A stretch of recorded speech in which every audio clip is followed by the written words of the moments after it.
You got a change gonna come. Oh, yes, it will.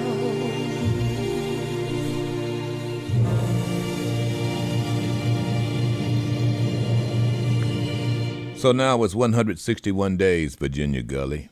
161 days, Virginia. That a 3-month-old child was shot down in the middle of I-10, surrounded by law enforcement, and still no one knows who killed that baby. And as you heard yesterday, the investigation is over, sort of, kind of waiting for information now from forensics. I've gotten firsthand that actually waiting for information from the FBI. Crime Lab. They are not doing an investigation in this case as of yet. However, there is information, forensics, maybe even pathology, I don't know, that is that falls within the expertise of the FBI's Crime Lab, and it's extensive. I'm encouraged by that, Ro. But for the most part, what we heard is that there is a conclusion there. Yeah. The lay people, the Biloxi PD, are doing the investigation, and what I'm figuring is, unless the lab shows something quite the contrary, that they're done with their investigation. They have some idea as to what actually transpired on that day, and potentially who killed little LaMelo Parker, a 3-month-old, who, ladies and gentlemen, had nothing to do with coming in this world, and after being in this world could do nothing about it but live. And I was snuffed out. Almost 30-some-odd shots fired at the vehicle where he was a hostage. So stay tuned. You will hear it first and foremost on this broadcast, because this broadcast, yours truly, still hears that baby crying in his head. I don't know how anyone can't do that except someone who does not have any sense of humanity. And if that's you, you don't need to be wearing a badge. I could tell you that right now. You see, there are some people who can't handle the reins of authority. See, that's what you are when you wear that uniform. You are in the authority. You are. That doesn't mean that you're holier than thou. It doesn't mean that you know everything. You're not the judge, you're not the jury, but you are the authority over we who have given you that privilege. That means you have the authority to maintain law and order. That's it. You're not going to decide. And for those of us who see it differently and think that cops are social workers and cops are mothers and fathers, they're not. They are there to maintain law and order, and the only remedy they have for that now, I'm going to tell you, is apprehension. If, in fact, they cannot verbally solve it, then the only other remedy is putting you under arrest. If, in fact, you broke the law. Now, that is a caveat. There is some due process if, in fact, you broke the law. However, if they perceive you broke the law, they can still arrest you. But that's all they can do. You know, no sense in going what had happened was, and you see, but it's like their decision is whether or not they have the grounds to arrest you. If not now, then what you've got to do is consider them a citizen no less than you are, because you are a citizen on patrol. That is the extent of your authority. And chiefs of police and sheriffs, you guys have to explain it just like that to those men who would decide to volunteer to work in that coveted profession called police. And it is. Yeah, you volunteer for it now. Don't go complaining. And we support you for that effort. That's a benevolent effort. Benevolent only in as much as you're seeking to help. Of course, you are getting paid for it. And I don't doubt not enough. But you knew that anyway going in. So we'll keep you posted. We think something should be coming down. You guys really, really gave some very incredible comments to yesterday's show toward the end. You really did. And folks, look, I don't apologize for my opinions. It is subject to change. I mean, the only rule on this show is that there's no right or wrong opinion. I have mine. I share it. I allow you to share yours. I might ask you about it. My intent for asking you is not to change your mind and not to say you're wrong. I'm just trying to understand your basis for your opinion. Right? And time and time again, I'll get those bases, and then I'll say, okay, we disagree. I appreciate you calling. Have a nice day. But when you start talking the dynamics of males and females in the midst of males and females, boy, it starts to fly. The one thing I will suggest to you when listening to this broadcast, yours truly especially, you can't have selective listening. You can't just wait until it's your turn to talk. You got to listen and understand literally every word I say, because I have a way, as one caller put it yesterday, of putting things. And now that is right. But I jam a sentence full of a lot of little nuggets that isolate certain portions.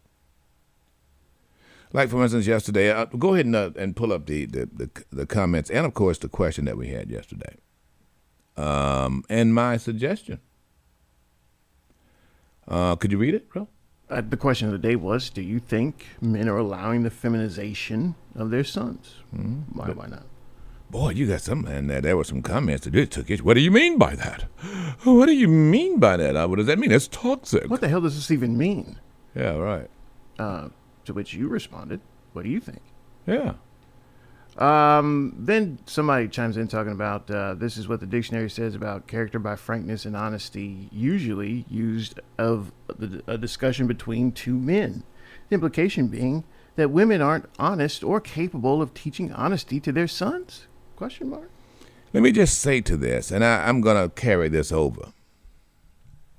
You cannot have a discussion with a man or a woman by continually comparing you as a man with them as a woman. There's no comparison. There's no comparison. Now, if you think there's a comparison, then we just ended our conversation. There has to be some guidelines, ladies and gentlemen, of what is and what isn't. Even if you think that if you're a man and you think you're a woman, then that's what you are. You're a man who thinks he's a woman. I can respect that. But if you are having some kind of debate, even with your husband, or vice versa, and let's just say, I'm going to do it vice versa, and your woman says to you, I feel like such and such and such and such and such and such. And you say, well, as a man, I don't feel that way. Now, how does that help the conversation? She's not talking about you. She's talking about her. And by your saying that means that you are comparing her feelings with where you are, and you're the one who says how she should feel. Okay? Well, that didn't sound patriarchal at all, Rip. Well, I know. No, it's not patriarchal. Or sexist or anything. Nope. It is a matter of understanding, but first one has to accept that there is a difference. And when someone appeals to you about what hurts them, to compare whether it hurts you is dismissive. It is rude and patronizing, I guess, in some cases, but it's more ignoring whatever hurting them, because surely it can't hurt you because it doesn't hurt me. Oh, that doesn't hurt. Instead of just listening to the pain. All right? All right. So if you're with me now and you stay with me, Gwen, stay with me now. So there's no sense in your trying to explain to your man how he feels when you're not him. You feel like blah, blah, blah, blah, blah, and blah, blah, blah, blah, blah. Well, why don't you just ask him? how you feel. And if he says, I feel like crap, that's not debatable. Now, what I have seen, and I'm going to get to the feminism thing, what I have seen over and over again is that there is a significant difference in my life and the women in my life. I have some strong women in my life. Always have. There's a significant difference in the perception of those who are masculine, men, and those who are feminine. And what I have perceived and what I have seen is that the acceptance of one gender or the other is not debatable with most men. I said most men. There are some men who are a little confused. A few. Most men do not want to debate how you feel as a woman. They don't. They don't want to debate whether you have what your menstrual cycle's like. And they should. They should listen. But they accept the fact that they are not women. Don't even want to be, most of them. That's women stuff. But ever since, and I was a part of this, the women's liberation, which I support, by the way, there is some perception of some of you ladies, and I know I'm gonna get, you're gonna come at me again. I can handle it. It's a perception that somehow or another you just like us, and you don't want to be like us. You see, that's not the discussion. Are you privy and should be entitled to the rights and privileges of men? Absolutely. You can use our bathroom. You can use a unit if you want, as far as I'm concerned. Doesn't bother me. I don't know why you would, but That technically makes you a feminist, that view. what I'm saying is there's not a comparison. Got me? If you can do it, I can do it. Okay. See, what's good for the goose is good for the gander. One could argue. Right? Well, except the gander can't lay an egg. So there's a difference here. And there's a glaring difference. Whether you like that difference or not is irrelevant to Rip Daniels. Most men can accept that difference. I don't lay eggs. I'm sure glad I don't lay eggs. I'm going way beyond urinating, standing up, folks. And for those of you who, I had a few emails about that. Oh, this is some male thing. And men can't cry. And if those, I think I was talking to Miss Lee, and I explained very, very well. And I'm going to do it in this monologue if I can. Reach back and grasp the concept of what I'm talking about when I say that women are feminizing women, as in usually mothers, a single parent, but it doesn't have to be. They are feminizing young boys, African American and Caucasian, but I know African American boys. See, feminization is born out of, it's their ability to teach is in as much as the boy will learn from example how a woman deals with a thing. Is there differences? Yeah, it is. You know why? Simple reason. A woman, no matter how much and how strong she is and how good she is, and I've come from some good ladies, they will never teach a boy how to deal man to man. I'm not saying that to be thumping my chest. Because man to man doesn't mean you got to fight. Doesn't mean you got to be hard. But mano y mano, man to man, boy to boy, mom, you powerless. You don't understand that dynamic. And although some of you have no other choice but to teach the best you can, and you've done an excellent job to get them through, look, I compliment you. But what I see happening right now is the lack of men participating. And I'm not blaming you for that. Not at all. I'm blaming men. How dare you not care about your blood? How dare you? It's your blood. The blood used to be thicker than mud. Now what? Blood is what? Sperm? So when I say feminization, what I see here is that a boy learning from example of his mom is going to learn how to respond to situations like his mama would. So now he's either going to be gay or what? No, hang on. Don't get no debate. Don't get your panties in a wad. I know people are born with their libido. You don't have to argue with me. However, he's learning from example. He's watching his mom, and his mom is going to deal with another man like X, or she's going to deal with women like Y. That's his example. On the other hand, feminization is, okay, I don't know how to teach him how to handle his anger, his anxiety, his puberty when he is going boy to boy with someone. So you want to teach him how to be a thug. Hard. I like my men hard, and I'm going to teach my boy how to be hard. So the example he sees is the men you bring around. Some thug-ass guy. Bad attitude. So time and time again, and I work with a lot of young men. I've been working with them for quite some time. I see this dynamic of this feminization whereby you're either going to handle or not handle things either by being into your feelings, cry. Now, hang on, don't go getting your panties in the water again, because men can cry. It ain't no big deal. That's not about masculinity. I'll tell you in a minute. But you'll either cry, wimp out, or become secluded, withdraw as a man, as a little boy. Or you go the other step because mom expects for me to go out there. Somebody hit me, I hit them back twice as hard, and so therefore, if I can hit you back twice as hard, I'm going to shoot you. I'm not blaming you, Mom. I'm really not. But when you look back, as have I, into the typical individuals who are being shot and doing the shooting, it is unfortunate they come from single parent, mother head of households. It's because, and they are mother head of household because some sorry guy doesn't want to step up and do what needs to be done to make sure that boy has the training that he needs. I'm not going to ignore what I know as a man and as a father, because that somehow or another confirms what it is you think you are.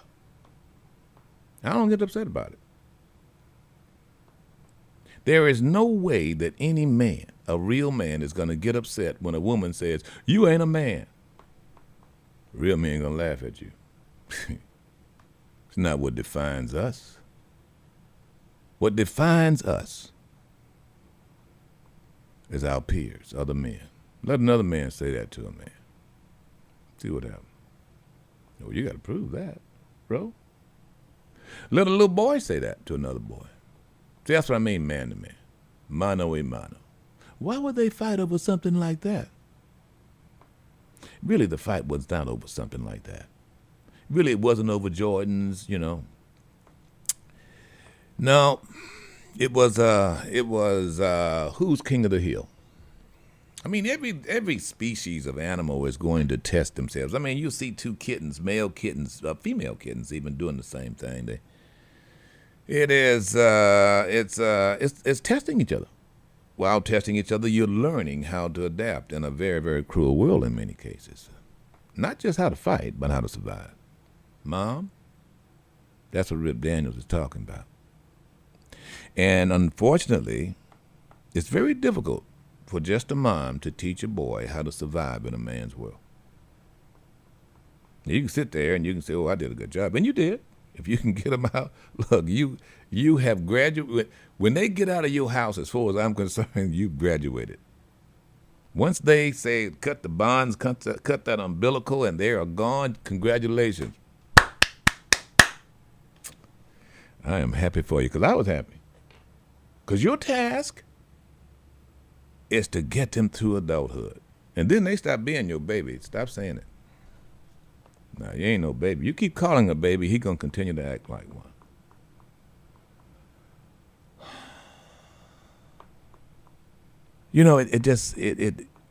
We have reached a dynamic, I think, in our society that there are those who want to gray the issue. It's not about how you feel about it. It's about, okay, this is how it is. And just because you hurt doesn't mean someone has to say they're sorry. And you need to teach your kids that. It's necessary for them to survive. We cannot have such a fragile society, and especially not fragile men. You notice I didn't say gay. You can be gay. You're still a man. There's instinctive things that you just kind of do, and whether you want to admit it or not, it's true. What is whoever's your partner is your, I mean, it's your business. But behavior is what we're talking about. And how children learn. They're learning an example. They're learning how to deal with things like mom deals with things, not like how dad deals with things. Because dad ain't there. I ain't blaming you, Mom. I'm going to say that again. I'm not blaming you. And then, of course, there are men who really don't know how to handle that situation. Coming from single parent, mother head of household, of which my mom was a single parent, mother head of household at one time. Before my dad married her and when I was 3. Woman did what she could to get from Baton Rouge to here with 3 babies in tow. Hooked and crooked and got here, and then I came along. But it never was a debate as to whether she was a man, whether that was a man's job. And so, okay. It's Friday. We got a whole bunch. And I'll go ahead and entertain this. You had some more comments? I know there's a long list of them there. You don't have to read my reply to them, but They're so good though. Well, yeah, I already addressed the you just trying to propagate sexist patriarchal notions, but you're too squeamish. You're afraid to spell out the details. That's why you're being vague, says Miles. I didn't get that. You're. So he was. I'm being vague about. Well, yeah, he's. I'm trying to asking propagate. How does man-to-man interaction differ from interaction between a man and a woman? Man and a woman. Yeah, I know. I know. I gave him a response. Yeah. And my response was, if you don't, if he wouldn't answer my first question regarding how can any woman show a boy how to deal man to man, you can't. You can't. And as a woman, and I love you, Mom, you have to accept that. You have to accept it. It is very difficult, so it seems, for females to understand that there are things you don't know about us as men. Here we go. The crying. Just because you do not see your man cry or your son cry doesn't mean he doesn't. It just might mean he doesn't want to do it in front of you. And I know in your arrogance you think that he's supposed to because he's your boy, he's your husband, or he's your boyfriend. But trust me on this. We define ourselves as men, not you. We are not going to respond like you want us to respond because that's how you respond. Everything is not a comparison. If you're too busy into your feelings that you can't understand that my feelings are mine and none of your business, then that's your problem. He never says anything. All he does is mopes around. I try to start a conversation about it. He needs to get it out. No, he doesn't. He's so closed off. He is dealing with it the way he chooses to deal with it. Why can't you respect that? Does he get it done? Oh, but something must be bothering him. When such time it bothers him to the point whereby he thinks telling you will help it, then he will. But if not, then leave him alone. Let him solve it. What you have is a you problem because you think that you understand this man. And ladies, I love you. You will never, ever understand the dynamics of us. We are so complex, but so simplistic. A man could sit up like a cow and stare at the wall and not think a thing. His mind is completely blank. If you ask him, honey, what you thinking about? And he says nothing, you can believe him. Don't get insulted because you think he should think something. How could you just sit there and not think nothing? Just sit there. Like this. I've been thinking all day. I'm tired of thinking. If he says that, believe him. This dynamic of male and female is not a comparison. There's a difference. Accept the difference. Learn from it and take it for what it's worth. How could you say that? Well, I can say it because I believe it. You hurt my feelings. That was not my intent, but I'm sorry for hurting your feelings. But why would your feelings be hurt? Because of my expression. Because you just should have said it different. You should have said, Why can't you feel it? Well, I don't. That's not being hard. That's being honest. It's being honest. And I just feel, ladies and gentlemen, that we've reached a point now because men have chosen not to be there and take care of their blood. You got a bunch of confused kids. Don't know what the heck they are. They're either going to be gay or they're going to be a thug. And even if they're not gay, they're incapable of handling their emotions. They over-respond. And then look, folks, I'm not saying all women go out and cry and all women can. Look, don't do that to me. But there is a stark difference in perception, a feminine perception. And I didn't make it that way. Blame God. Again, I'm saying the majority. There are exceptions to the rules. Men deal in trust. Trust is far more important than how you feel about it. And even how you love. You don't love unless you trust as a man.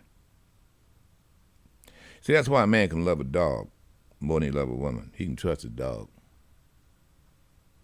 I know that's horrible, isn't it? I'm being honest. See, he can trust his dog to come no matter what because he feeds the dog, you see. Look at that dog. Dog won't come to him. Man, he treats that dog like crap. Well, he feeds the dog, dog comes to him. Now, if he beats the dog, a different story.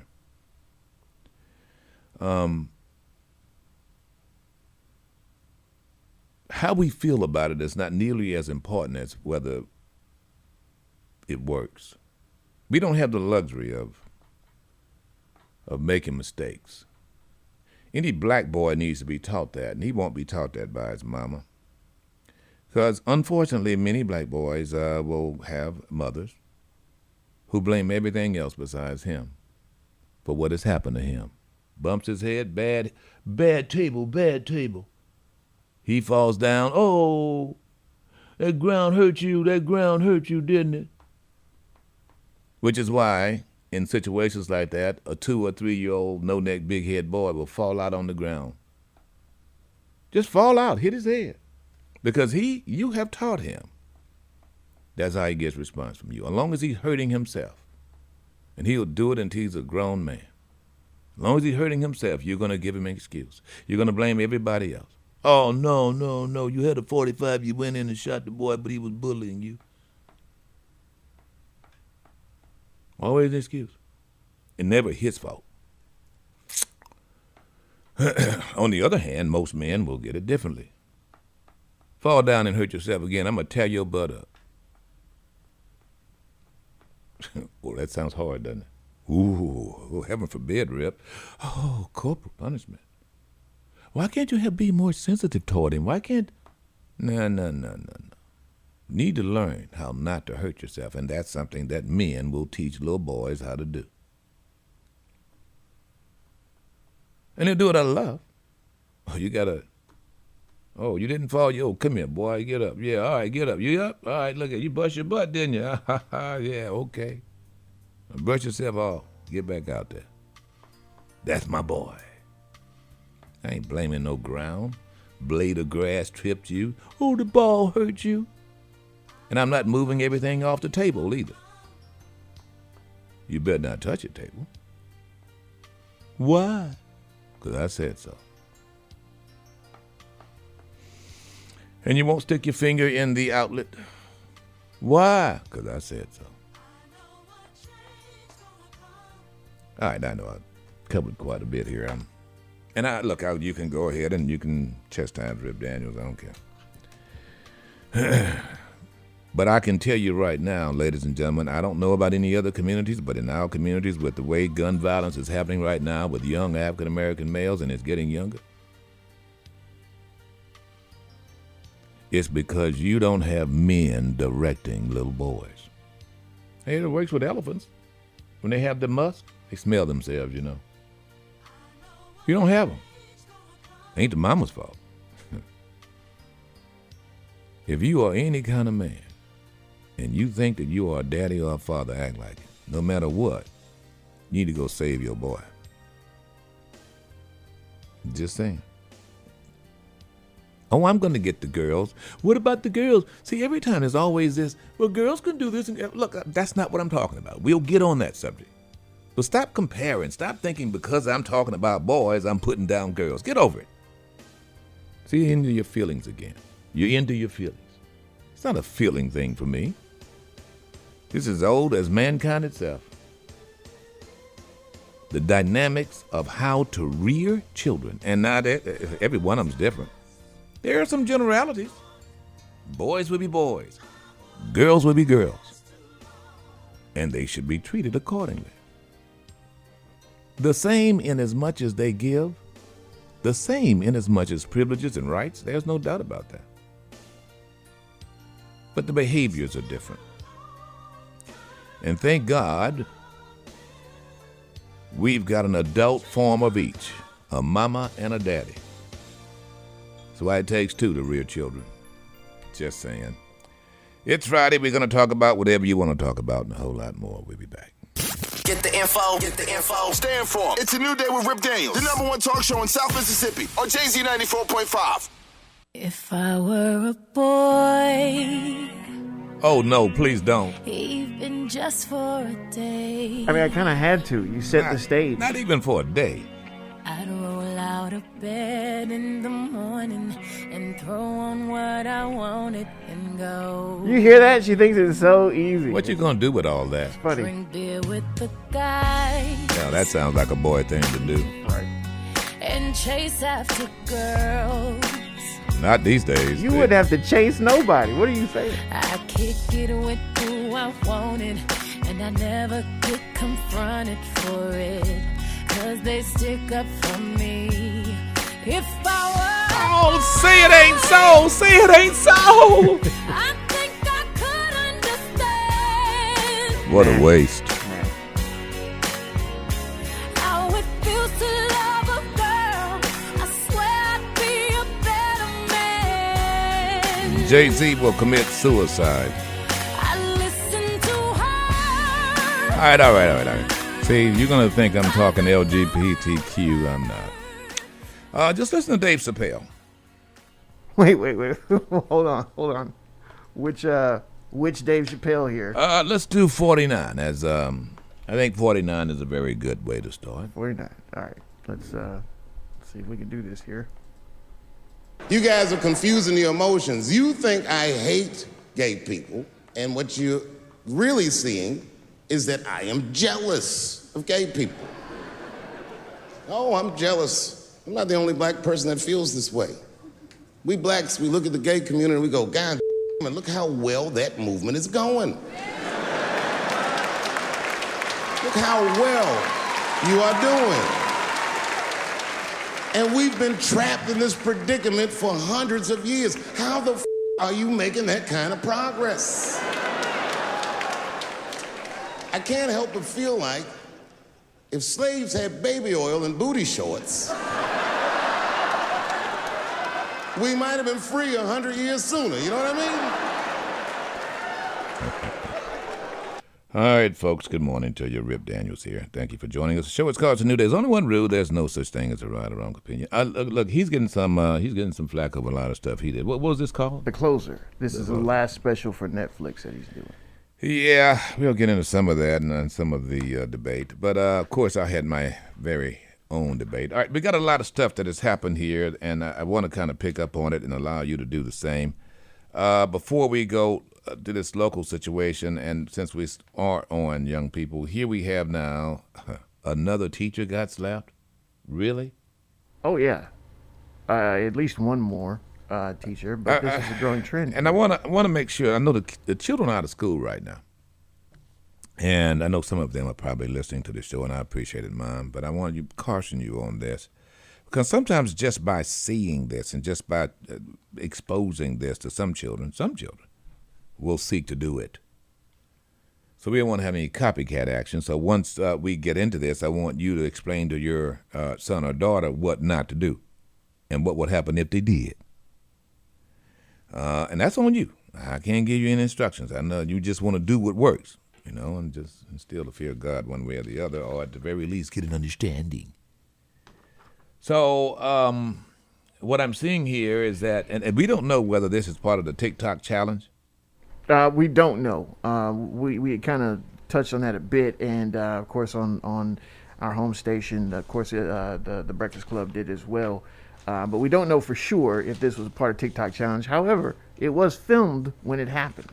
So it happened in Covington, Louisiana, ladies and gentlemen.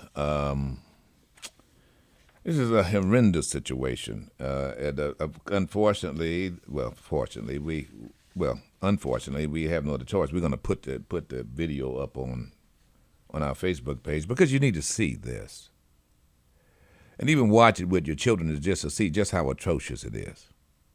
The teacher, a 64-year-old teacher in a wheelchair. Actually, I think this was a special aid class, but that doesn't make a difference. I'm an equal opportunity punisher here, to be quite frank. That, in other words, you go to the same school. So let's just go to the article, and then you'll hear what transpired. At a high school in a school system where students are forbidden to use their cell phones, the unthinkable. I'm gonna start running. With one student taking cell phone video, another yanks her disabled teacher from her wheelchair by the hair and begins beating her. The video shows the student striking the 64-year-old teacher at least 4 times as she's hurled to the ground, and school leaders are stunned. I'm appalled by this behavior. The student, 18-year-old Lariana Jackson, was arrested for the attack on the disabled teacher and charged with 1 felony count of battery of a school teacher. I was just devastated to know what our teachers go through, what teachers in general go through on a day-to-day basis just to educate our students. For this teacher to just be having a conversation with a student and to be assaulted in this manner is very disturbing. The person taking video may face charges too. Anyone involved is going to be disciplined.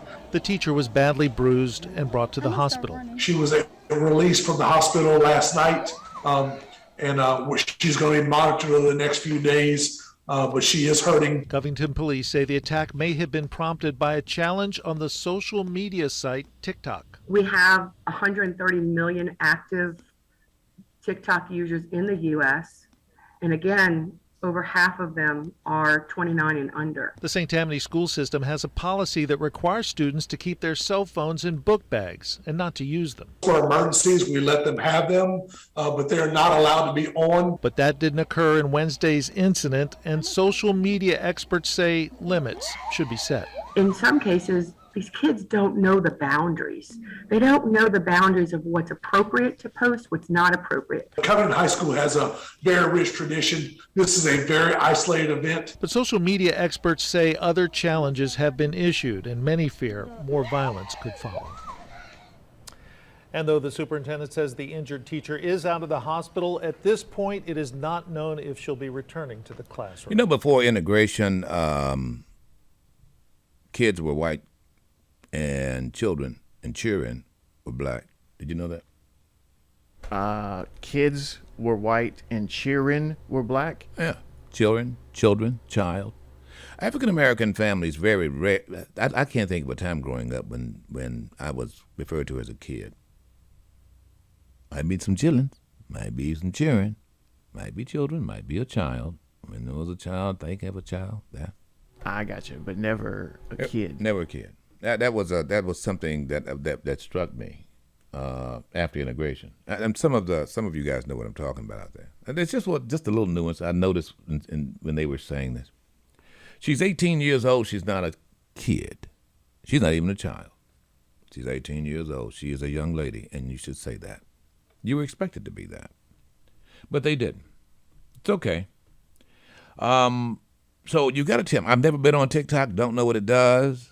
There was a TikTok challenge that, encouraged students to tear up bathrooms. Yeah, urinals and sinks. There was a challenge for that. Who would even want to touch that stuff, except a good plumber? Well, I mean, there's also one that the challenge was to kiss it or lick it or something. To lick it? Yeah, I don't to know. lick look, a toilet? Hey, I stopped wanting to be young after 30. Okay. You know, back in the 1950s, they were trying to figure out how many young people can fit in a phone booth or in a Volkswagen, something like that. Yeah. And little boys used to go and lock themselves in refrigerators. Well, no, that wasn't deliberate. Fun. That was not. No, that was not. That deliberate. wasn't for fun. No. That was accident, and you know that's. I used to try to get in the deep freeze. That wasn't fun, funny. That was playing hide and seek, and unfortunately, many kids, because the refrigerator's locked from the inside, perished. They did. But this, don't equate that with this. Licking a toilet is because you want to video it. It's not. So what we have here is slap a teacher. Mm-hmm. What do they get for this? Fame. So the key is to slap a teacher and have it recorded. Yeah, and then you upload it to TikTok. Does TikTok pay them? You know, I know that sometimes you get so many hits, you get paid. The monetization of TikTok, I am not clear on. TikTok being a Chinese company, I will get clarification. Who would think of this? Here's my question for you, my audience, on this situation. What should be the consequences?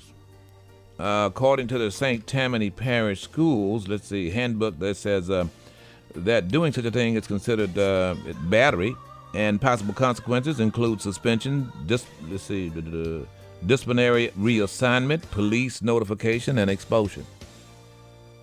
Find out what you think the penalty should be. By the way, this is not the only one. We've had several, huh, Ro? Oh, yeah. This is just the latest, unfortunately. And what should a teacher do if they are slapped? That would be another question. I wouldn't think of slapping some of my teachers, not only because of my mom, but because I know my teacher. Right. If you throw one, you're going to get one back. We'll be back. Stand for. It's a new day with Rip Daniels, the #1 talk show in South Mississippi on Jay-Z 94.5. Ladies and gentlemen, I go by the name of Cupid. Right about now, we're gonna take y'all back in the time. All my old schoolers out there, here we go. Take it back to the old school, to the old school, to the old school, to the old school. Yeah. This ain't no party like a grown folk party, 'cause a grown folk party don't stop. Take it back to the old school, to the old school, to the old school, to the old school. Hey, this ain't no don't make the money they should make. They have to deal with your kids all day, and now you little ungrateful heathens on tic-tac-toe got the nerve to be doing a slap a teacher challenge. Oh, you think these kids aren't stupid enough to do this? Oh, you didn't hear the story. Then you don't. Well, you also don't understand the power of peer pressure, and you don't understand the power of social media. Okay, a staff member in Springfield, Missouri, got smacked by one of these kids because of this slap a teacher challenge. They are not releasing the school that it happened at for privacy concerns. Well, let's go to KSPR ABC 33 for the report, please. Denver's new TikTok challenge is making its way into local schools. It encourages kids to actually slap their teacher. Students who engage in the trend can be suspended and possibly turned over to juvenile authorities. #SlapATeacher. It's the newest trend to take over TikTok, and it's happening right here in the Ozarks. SPS has had one instance of a student slapping a teacher so far. The district will not release the school that the teacher was slapped at due to privacy concerns. Students participating in this challenge can be suspended or sent over to, juvenile services. They also need to say students participating in this challenge can die. Okay. Had Charlemagne on the Breakfast Club yesterday morning, and it's very real what you just heard on TikTok. Have they taken this down yet? I mean, can they just run this, as a challenge? I don't understand how it works. So they just post it on TikTok. Who comes up with a challenge? By the way, good morning. Person. Rip Daniels here, and of course, it's a new day. What was it? Yeah, just people, just users. It's not, So someone comes on TikTok and says, I challenge you to slap a teacher. Yeah, or they'll do it, and then they'll be like, I did it. I challenge you to do it. That's where the whole milk crate thing came from. And all of this has to be recorded. And right. And in case you don't know, ladies and gentlemen, an 18-year-old African-American girl as now, she hasn't been charged yet, but she is, she has been. I don't know exactly what she's been charged with. She's been turned over to juvenile authorities. They're in Covington, Louisiana, just across the way, for slapping a Caucasian teacher who was actually in a wheelchair. Now, why is race important here? Well, because I wanted to. Just to see if there's some dynamic. You know, sometimes we say this, and it's like, okay, well, here's how it happens, right? Well, if in fact there are some Caucasians out there who feel that it was racist, okay, prove it. Show it. Or was it TikTok? I don't know. Were there other African-American teachers? I can tell you it was a vulnerable adult. I can tell you that. She's 64 years old in a wheelchair. How helpless can you be? And here she is teaching? Miss Ruby says she needs to be put in grown-up woman jail for this. Well, What's she's wrong with 18 these years kids old. today? She's 18 years old. My question for you as well is how do you think teachers should respond to this? You know, folks, it can't just be we'll call the popo. I really do believe that the coveted, honorable profession of teachering, and my word, has completely been gutted and disrespected for the statute that it should be in. I mean, it was unthinkable primarily because it was a teacher. Who you don't fight a teacher because they're teaching you, they're giving you something, right?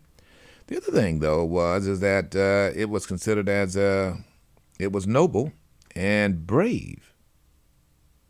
Every teacher I had, I wouldn't think of slapping because I knew it would come back. And look, I grew up with where corporal punishment was the deal, and you saw the paddle. And it was effective too, by the way, regardless of what the experts will say. But I wonder what would be the response. How could, if a 16, 15, 14-year-old boy slaps a teacher and the teacher decides to return that lick as an adult, is that abuse? What do you think? I think the teacher's defending themselves at that point. I think self-defense has to factor in somehow, especially when you consider, you know, by and large, these teachers are going to be female most of the time. 80% of the teachers are, in fact, female. 80%. Most of the time, they're students, especially when you're dealing with high school, going up into middle school even, are going to be bigger. Male students are going to be bigger than their teachers. So, I mean, I would be inclined to think that the teacher would and definitely should get some consideration for that alone. My mother was in a situation similar to this. She was not slapped, but a student, picked up a desk and was about to hit her with it. Now, really? Yeah. Now, luckily, well, how tall is your mom? 4 foot, 4 foot 9? 11 inches tall. Okay, yeah. But if you get asked what I said to the answer to that question, say 5 feet tall. Okay, everybody listen. Okay, thank you. Okay. So the student got belligerent. She told the student to do something. The student didn't want to do it. She told him to do it again. The student didn't want to do it. She told the student to leave. The student gets up, picks up a desk, about to throw it. My mother, all 4 foot 11 inches of her, turns around, looks at the student, and says, "Please throw it." What? She says, "Please throw it, because 2 things are going to happen after you throw it. I'm going to move out of the way, and then I'm going to attack you." She tells this story verbatim every time she tells it. And the student put the desk down. Yeah, he did the right thing. He did the very, very right thing. Because if she didn't get to attack him, I or my brother would have. And that lives creeps to what Charlemagne said. These children are literally playing with their lives here. And just because they think that a vulnerable adult in a wheelchair, in the Covington student's case, you know, you can get a lick off in a nice viral video from, every teacher ain't like that. And because that person was a vulnerable adult, you don't know what their contingency plans could or would be.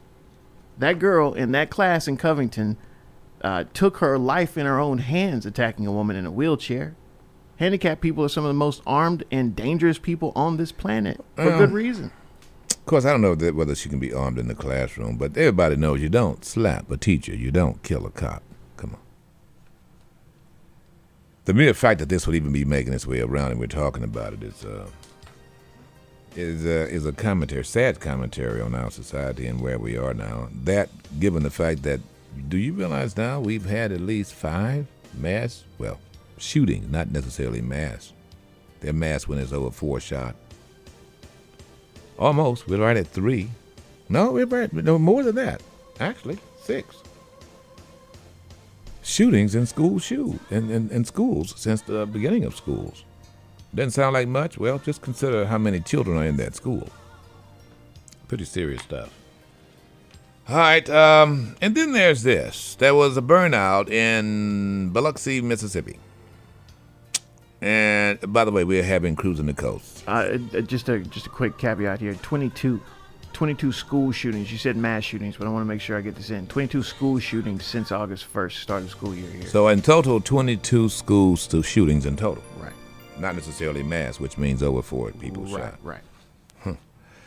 We got to talk about this. We've got Cruising the Coast, and it's trust me, it is a boon for the Mississippi Gulf Coast, and a lot of you enjoy it. But every year, bro, there's a calamity. I mean, it's the most dangerous event on the coast. Well, sad to say it, it is true. But why is it? Is it cruising the coast, or is it the fact that you literally have race cars on our streets, and no one's following them? We'll be back. WJZD FM Long Beach, Ocean Springs, Moss Point, Gulfport, the all-new JZ 94.5.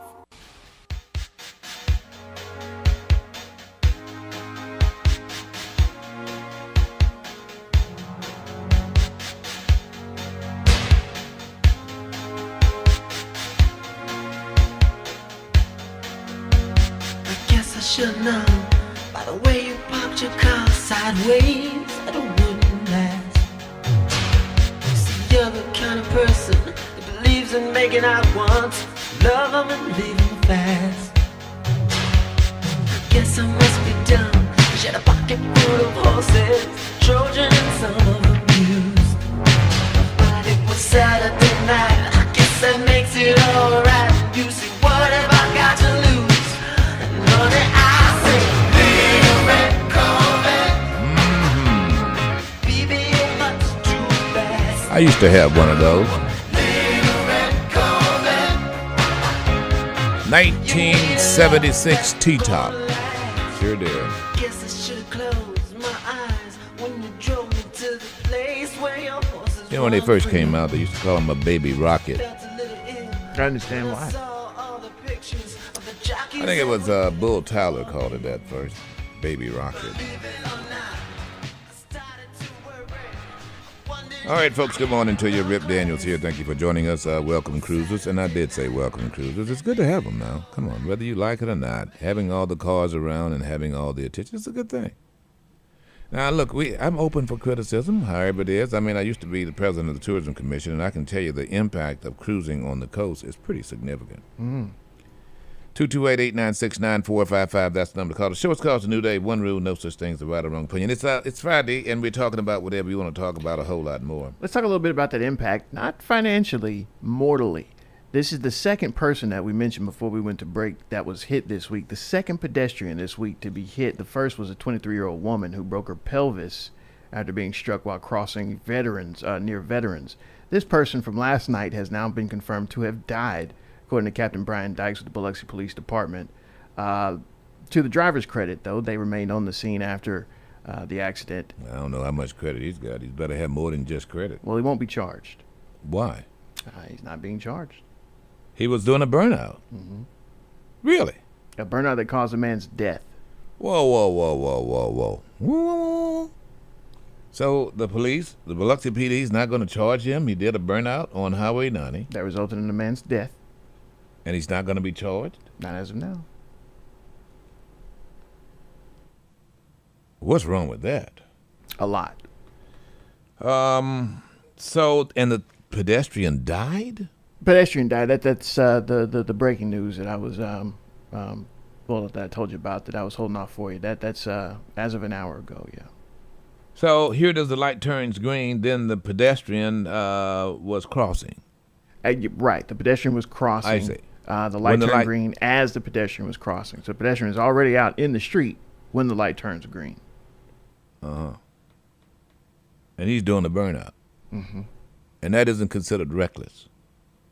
I mean, was he given a ticket? I mean, if he's not charged with killing that person. No word on if he's getting a ticket. I'm getting a call into Biloxi PD now. All right, I'm just going to tell my friends here with the Cruising Association something. Actually, no, this is not. Well, it's not really for the Cruising Association. You'd be surprised. You got 8,000 people who've registered. Many of those places, probably you got 15,000 here, and most of the people, or many of the people, the roadsters, some of the roadsters who come here to basically drag race, are not even registered. You got me? So some of the folks, you who are criticizing, need to really make sure that the people you're criticizing are, in fact, participants in Cruising the Coast. Just by them bringing their car here does not in and by itself means that they are a part or are participating in the official Cruising the Coast. You got me? And unfortunately, there are some who are coming here who are giving Cruising the Coast a bad name. Now, I don't know whether this is that case, but I got advice for my friends in law enforcement. Come on, guys, you know race cars when you see them. You know, I mean, you know when a guy's got a Hemi and 14-inch wide slick tires, racing tires, you know, or got one of those. What is it when they have the little just in case the car comes off the ground in the back, the little. Oh yeah. The wheelie. I don't know what they're called. Dragging the drag braces, whatever they are. You guys you can call me and tell me what they are. Come on, you know what these folks are doing. All you got to do is, no, you don't have to follow them. All you got to do is be one of the pedestrians and have your cell phone and videotape their tag number when they burn out or when you see someone get down on it in a race. That's all. That's all you got to do. And you get the tag number. Yeah. Run the tag. And instant presto, give them a ticket. I mean, it's pretty easy to run down. It really is. Even if you don't go out and chase them then, and you shouldn't. You know, online, they ought to be able to charge them the tag number. Whoever car that is needs to be charged. Yeah. Don't you think? Absolutely. Now, if you're in law enforcement and you say that's illegal, let me know. Yeah, because I do know that when they were doing, when they were giving fines based on illegal turns or turning on red, or in some areas there in New Orleans, it was challenged, and some of that was they had to take back. I had to pay a ticket once there on Claiborne and Tulane Avenue because a video caught me turning, and I didn't get my money back, I can tell you. So what I'm suggesting here is that, okay, this will cut that down. Just as people are there, and they're recording. They're recording the burnouts. They're recording the. So what you've got to do, you guys in law enforcement, is have someone just there. Just there. They're paid to just simply, and they don't have to actually be a cop. They just need to be someone that's paid on the side just to get the tag number of those individuals who are getting down on it. And those individuals then can be taken to task, and they should be. Now, I don't know whether that's the situation here, but I can tell you right now, this person should be charged, at least for reckless driving. Now, if in fact someone jots out in front of you and you hit them, well, and you've got witnesses to that effect, then I get it. Tragic as that might sound, but if someone came off, if they were burning out, peeling rubble, that is reckless now. Just because you were not speeding at the time does not mean it's not reckless. When that light turned and you came off, it's a reckless behavior. And it's not over, is it, bro? I mean, this is the first. Is this the first weekend or the second weekend? Or are you not sure? I'm not sure about that. Well, find out. Find out for sure. I think this is the first weekend. I really do. They've been here like 3 weeks though. Yeah. All right. I'm going to get all about it. I got a whole bunch of stuff here I've got to get out of the way first, if you don't mind here, folks. We did the video. We did that. Yeah. And then there's the double impeach Donald John. What about me? No, I don't want to go there. I don't want to go there sure? yet. No, I don't want to go. No, I don't You want to go. don't wanna go there? I don't want to go there. I don't want to go. You don't want to go there. No, I don't want to go there. I don't want to hear your voice yet. I don't want to see that thing, that rug on your head either, whatever that is. Ro told me to tell you that Cruising the Coast's last day is Sunday. It is this Sunday. It is this Sunday, It's the last October week. 10th. October 10th. I want to give a special shout out to all my friends down there too. I see you down there. Yeah, you got all the flags. I see your flags. I like your flags. Such great people. Jeez. This guy. I want to go first to the NBA. You've got NBA ball players. What is it, 18 of them or so? 18. now being charged with fraud. Now, before I go into this, folks, you know, I really wonder how people, especially people who have advisors and people who have some money, how they will settle for a little piece of change.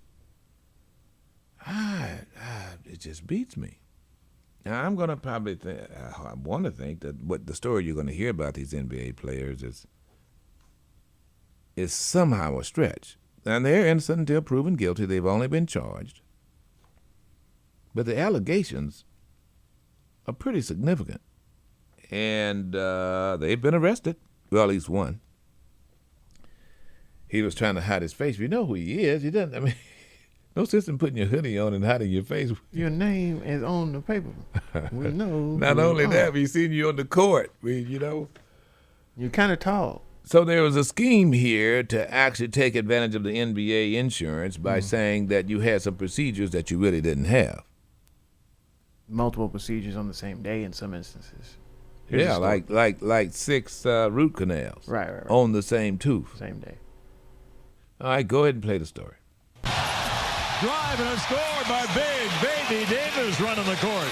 This morning, officials calling foul on more than a dozen former NBA players busted in a multi-million-dollar insurance scam. Each defendant fraudulently sought reimbursement ranging from approximately $65,000 to as much as $420,000. Prosecutors say at least 18 former NBA players, including Glenn Big Baby Davis, who won an NBA title with the Celtics, and high school phenom turned Portland Trailblazer Sebastian Telfair, have been arrested and charged with defrauding the NBA's health and welfare benefit plan out of nearly $4 million after fabricating appointments and procedures by chiropractors, dentists, and other doctors. Greg Smith, who played for the Houston Rockets, Patterson, great pass to Smith for two, and he can tie him up with a free throw. allegedly claimed $48,000 for a root canal at a Beverly Hills dentist's office in 2018, but he was actually playing basketball in Taiwan that day. Meanwhile, Davis, Anthony Rotten, and Anthony Allen allegedly claimed they had 6 root canals each on the same teeth on the same day in 2016. Overnight, 16 of the suspects were arrested and charged. Telfair leaving court wearing an ankle monitor after pleading not guilty. The NBA calls the allegations disheartening, and other than Sebastian Telfair, none of the others accused have entered a plea yet or even commented on the charges. Bad advice from someone, and it could have been very well have been another player. You know, someone said, "Hey man, look, all you got to do is bada boop, put the thing in the thing." If it sounds too good to be true, then it's probably not true. I guarantee you, these guys normally would have advisors with their money and so forth when they were before they retired. So they retired, and so now they've got a little pension, and so you can look for any means to pad it one way or the other. And someone comes up with a great idea. Hey, look, we can just go ahead and do this. But I think there's got to be others involved. What do you mean, Rip? Well, how do you get the doctor's bill? Like, I mean, how does the doctor's bill say in that's other what words, happened? You're exactly right. Now, the question is the doctor participating in this? Gotta be, right? Because you need to have the documents to back up the claim. What makes me wonder is whether or not there's the doctor understands. And look, I don't know this to be true. Kickback. Well, there you go. Look, I'll give you $10,000 if you write it for $65,000. So essentially now, at this point, doctor gets paid twice, right? Because he gets paid for the visit that he fraudulently manufactures by the insurance. You don't have to visit. You don't have to visit. Well, that's what I'm saying. In one case, one of them didn't even go. He was playing ball. Well, that's what I'm saying. The made-up visit he gets paid for by the insurance, and then the player, throws him a little something. Well, that's exactly right. Maybe. Yeah. In other words, unless they got the doctor's order or the dentist's invoice and did something fraudulently with that, change the numbers, jimmy the numbers, because normally the check, I would think, would go to the doctor, not unless it's the insurance company would pay them, meaning the player, and that could very well be how it was. The question is going to be, though, with the insurance companies, it's trackable. Look, if you're keeping records I'm going to say this to those would-be thieves or embezzlers, okay? If there are records of what you are doing or have done, then you can be caught, right? I'd rather you not do it at all. But the whole key here is the record. The whole key here is the record. All right? So you've got this piece of paper that says you did this, and you forward that piece of paper to your insurance companies in an effort to collect. Well, the insurance companies, all they have to do is confirm that here's what happened with the vendor, not you. Got me? And it is the paper that will get you every time. And I don't you would think that learned people would get this, but I don't doubt that there were some folks who said, look, this is a shoe-in, and then there were individuals who said, now you only can do it once. And somebody said, I wonder if I can get away with it again. And then all of a sudden now once becomes 3 times, and they hadn't caught me yet. I might as well do it again. Yeah. But, I mean, at some point, you got to know that putting in – but maybe they didn't know. Maybe the players let somebody else – this was like on autopilot. Somebody else was doing it for them, and they were just taking their word for it. But the idea that you could pass off the same procedure in the same day multiple times, and that procedure being, so invasive like a root canal, that just on its face looks fraudulent. I mean, they couldn't have been – hopefully they weren't doing that themselves. And it's embarrassing. I'm going to tell you this. This is a blackism thing. It's a blackism thing. It's embarrassing. All 18 of these guys are African-American former NBA players. It is embarrassing. It's a blackism thing. I know I have no reason to be embarrassed because after all African-Americans don't do this, I know. But the mere fact that all 18 of these brothers are brothers will be busted for something as trivial as this, after being after being stars. Yeah. It is embarrassing. Aren't you embarrassed by it? Well, I mean, I didn't understand it at first before I actually saw the story and read a little bit about it. It didn't make sense to me. Like, why would you even attempt to do something so silly on his face like that after, you've got so much attention, you got so much acclaim. People already know who you are because you've been in the NBA.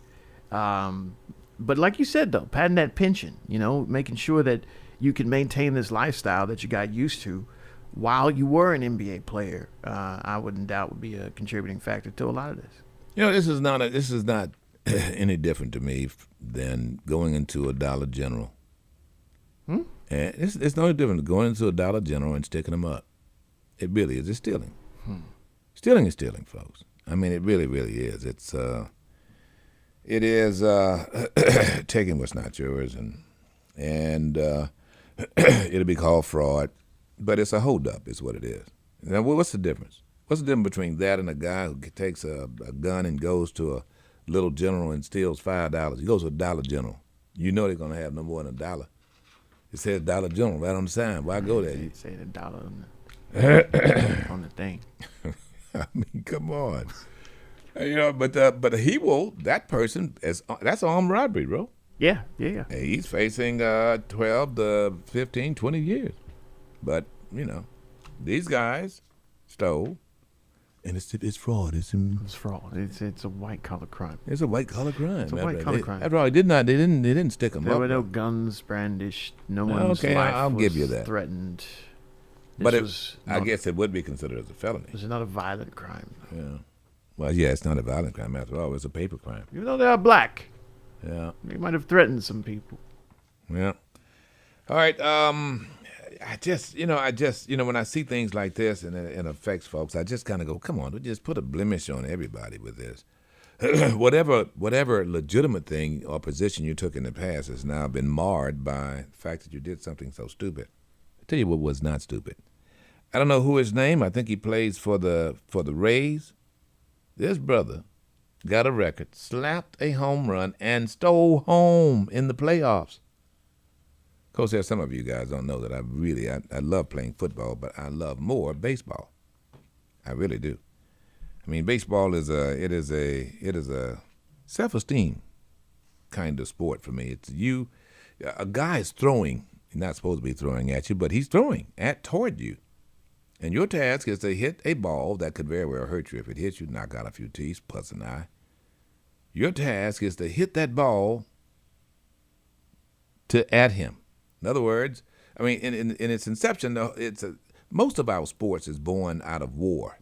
You know, I went to Athens, and that's where the Olympics began, and much of what started there as games actually was training for war. That's why you have the javelin and the hammer throw and all of that. All of that was being used at that time to kill people.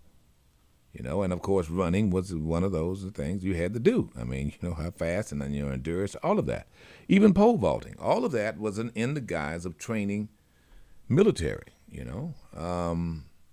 So, you know, when I look at baseball, it's sort of like that. It is like, okay, I'm throwing at you, right? Throwing a big rock in an effort to try to knock your head off. On the other hand, I'm going to hit that rock right back at you in an effort to knock your head off. Now, I want to make sure I catch that rock if, in fact, it is hit and it goes a foul, because then if I catch that rock, then I can take that rock and try to knock your head off. You got me? It's a war thing, folks, and it's one of those barbarism kind of war things for me. But I like the idea that you're pitting yourself not just against the person that's throwing the ball, the pitcher, but the ball itself, being able to catch it, being able to hit it, and it is a unitarian kind of dynamic between you and the ball, first and foremost. I can outrun it, right? Well, let me just tell you, this brother, not only did he hit a hit run, a home run, which means it went out of the park, well, out of the field, he stole home, bro. Arozarena leading off the fifth. Randy Arozarena at bat. 3-2. Drive way back. He'll admire it. Oh, my goodness. Oh, my goodness. Went yard. Long gone. Home run. Went yard on the Red Sox. They hate that, too, there. Randy Arozarena? Arozarena. Arozarena. I mean, that's just quick to the ball. Simple, young, powerful, and excitable. Where is he from? Where is he from? I'm just curious. Is he Latino? Is he Cuban? Havana, Cuba. I knew it. I was hoping he'd be from like a brother from Brooklyn or something, but he's from Havana. I mean, don't get me wrong. I mean, black is black, but I just, I was really hoping it'd be an American, African American ball player because they're very few and far between. True. My friend Bennett knows something about that over there in Mobile now. I mean, and really, there should be more young African Americans playing baseball. Really, I mean, it's really horrendous how few there are. Yeah. Who are playing baseball. It's because I think of lack of exposure to it. But then he stole home. Yeah, later on, he goes and takes home as well. Just a phenomenal night for him, really.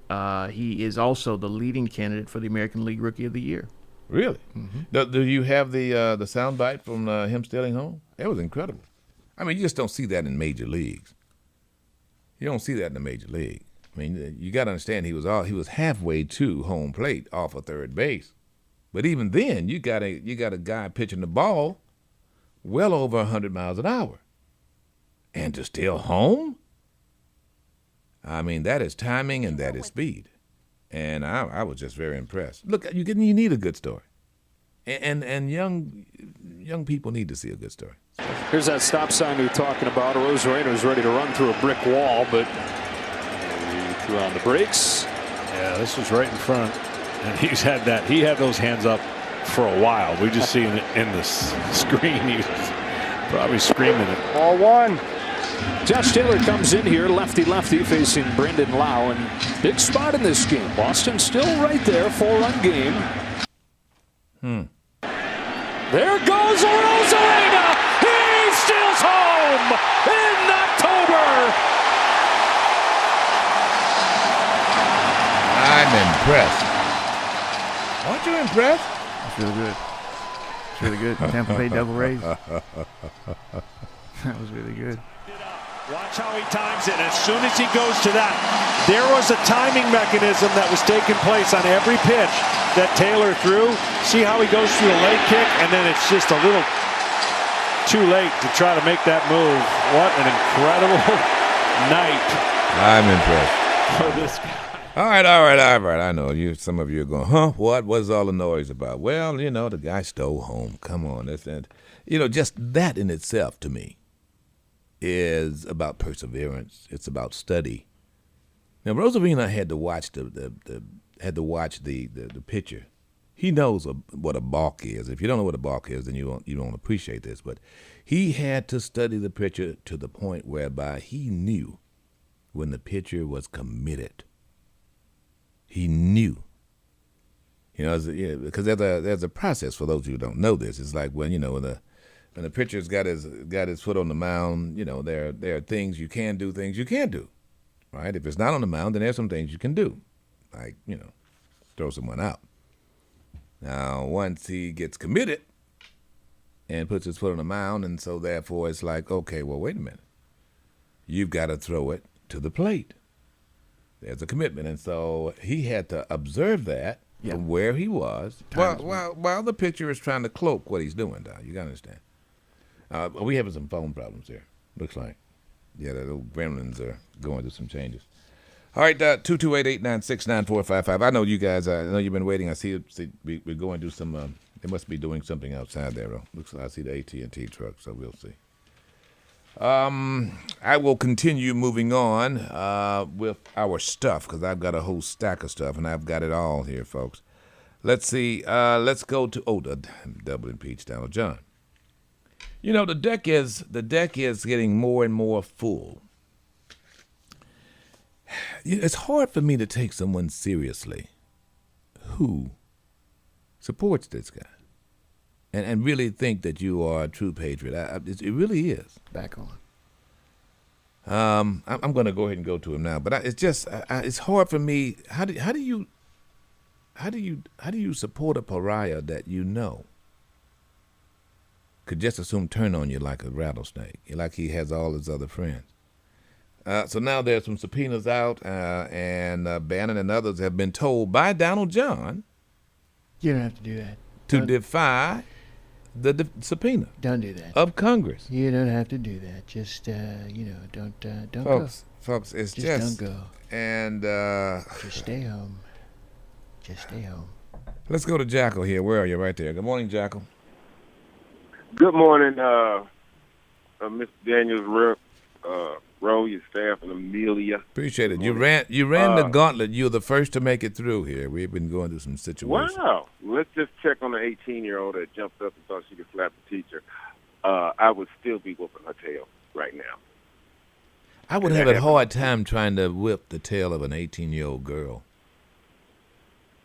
Oh, you would? Yeah, the idea of them just your personal thoughts. She strike me, she got a real problem. Well, grown people be grown, children need to stay in their place. Yeah, but it's a female. And that was dead wrong. Excuse me? Yeah. You know why she's doing it, Rip? Because she didn't get her butt whooped. And wait, first things first, how special ed was this child? Well, that's unconfirmed. That's just our yeah, it's unconfirmed assumption. that she is special ed, but we... Is she morbid? I mean, was she, no, she special concern where she needed, special teaching and this, that, and the other? And then we have an excuse. Yeah. But if she's walking around functioning, you understand what I'm saying? Mm-hmm. Functioning, without nobody's help, and she had to take special ed classes so she was a slow learner, that's different. It's real different. She should know better. Okay, let's move on. Not saying that on beef, saying your impression of Trump is hilarious with Roe doing it. And for that, I'm going to say Blacks for Trump on WJZD. So you want to do that? What? You're going to say what?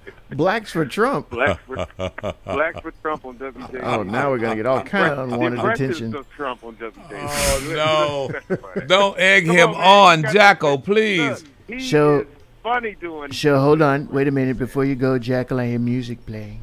Are you saying... Beg your pardon, sir? Are you saying... Thank you for calling me, sir. I appreciate that. Are you saying that more black people, the blacks, would be inclined to vote for me based on Roe's impression? Is that what you're saying? Your impressions on this radio station are outstanding. Well, Roe appreciates that, but I need to know how that benefits me. Okay. Well, I'm not paying you any extra. I can tell you that. We're talking about votes. We're talking about votes now. Look. Matter of fact, I need a loan from that money you're taking in for your next pack. How about that? You need something done.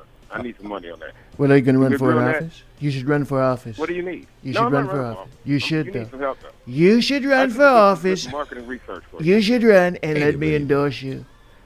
And You should see won't this lose. rug on his head. You won't lose. Your name's the Jackal. You sound fierce already.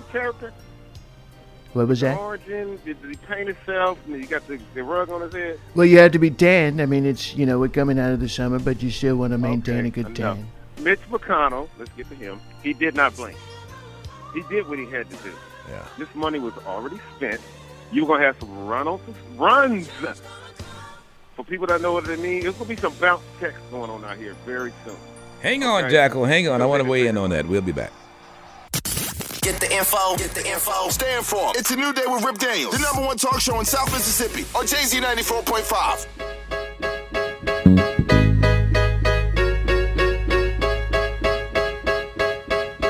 I need a dollar, dollar, dollar, that's what I need. Hey, hey. Well, I need a dollar, dollar, dollar, that's what I need. Hey, hey. Said I need a dollar, dollar, dollar, that's what I need. And if I share with you my story, would you share your dollar with me? Bad times are coming. All right, folks, good morning to you. Rip Daniels here. Good morning, Gary, Indiana. Appreciate you tuning us in. The show is called It's a New Day. One rule, no such thing as a right or wrong opinion. I want to go back to the Jackal here because the standoff of the raising the debt ceiling is now over. There's no more standoff. And you're suggesting that this because Mitch McConnell was forced? Is that what I'm hearing? Oh, he got a phone call From several people. Or a lot of CEOs. Whoever were his saying. backers are or whoever's going to, they inject, they paying their bills on this time. They already spent this money. This is like a black card American that the United States government gets, but the bill is due, soon.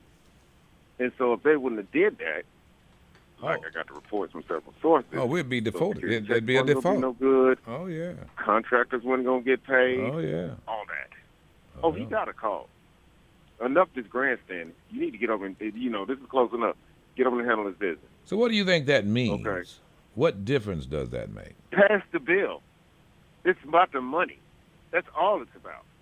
The United States government is what do you think the world economy? I mean, you do know this. That they inject all this money in there. It's so the world will work. I'm sorry. Think about it. Yeah. They're the reason you go to work. They're the reason gas companies are raised and lower with the unemployment rates, employment rates, futures market, this, that, and the other. All that. Well, the whole discussion of it has adversely. What kind of? The whole discussion of it has adversely affected many of us in business, and even the idea that they're going to extend it through December is. Oh, it's going to happen in December also. This ain't number one big soap opera, and it's ugly. Well, that's true. I know that they're playing chess here, but they're also playing on the nerves of the economy, and the economy is very fragile right now. I think, Jack. That's why they got that call. Well, how dare you sit up here and follow this orange guy talking about don't do this and don't do it? It's not going to affect him, but it's going to affect the country and the world. Well, of course. It's going to crash from a guy that's one charge away from going to jail. That's what we're going to do here. Well, I guess you know that the Donald John has criticized Mitch McConnell. He said he caved, and so he had to. Yeah. Let me say. Well, I'm glad he did. I'm glad he did. McConnell answers to more people than Donald John. Well, absolutely. Okay? Yeah. More powerful men. Yeah. He ain't even on the Forbes list no more. Shut up. What are you talking about? Nobody listening to you. Look, I know you got other calls. All right, Jack. Thank you for your time. All right, 228-896-9455, folks. It is quite disheartening where we are right now, and I hate to bring him up, but the point is that there are those who think that this kind of despot works for this country. Significant investigations now. About 4 former aides now are looking to defy the Select Committee's subpoenas. It is against the law to not respond to a subpoena from the Congress. He can be put in jail. as far as I could see here. Let me see where this is. I want to make sure of this. I do know that you can be disbarred. Bannon is one of those individuals. Donald John has told them to defy it. I wonder, the question is whether they will. And then if they do, then what is going to be the response from Congress? Donald John is suggesting that there is some kind of executive privilege, but he's not the executor. And if he's not the executor, then I'm just going to tell you, there's no privilege. Now there is this other investigation that suggests that the organizers, now listen to me closely, the organizers of the January 6th,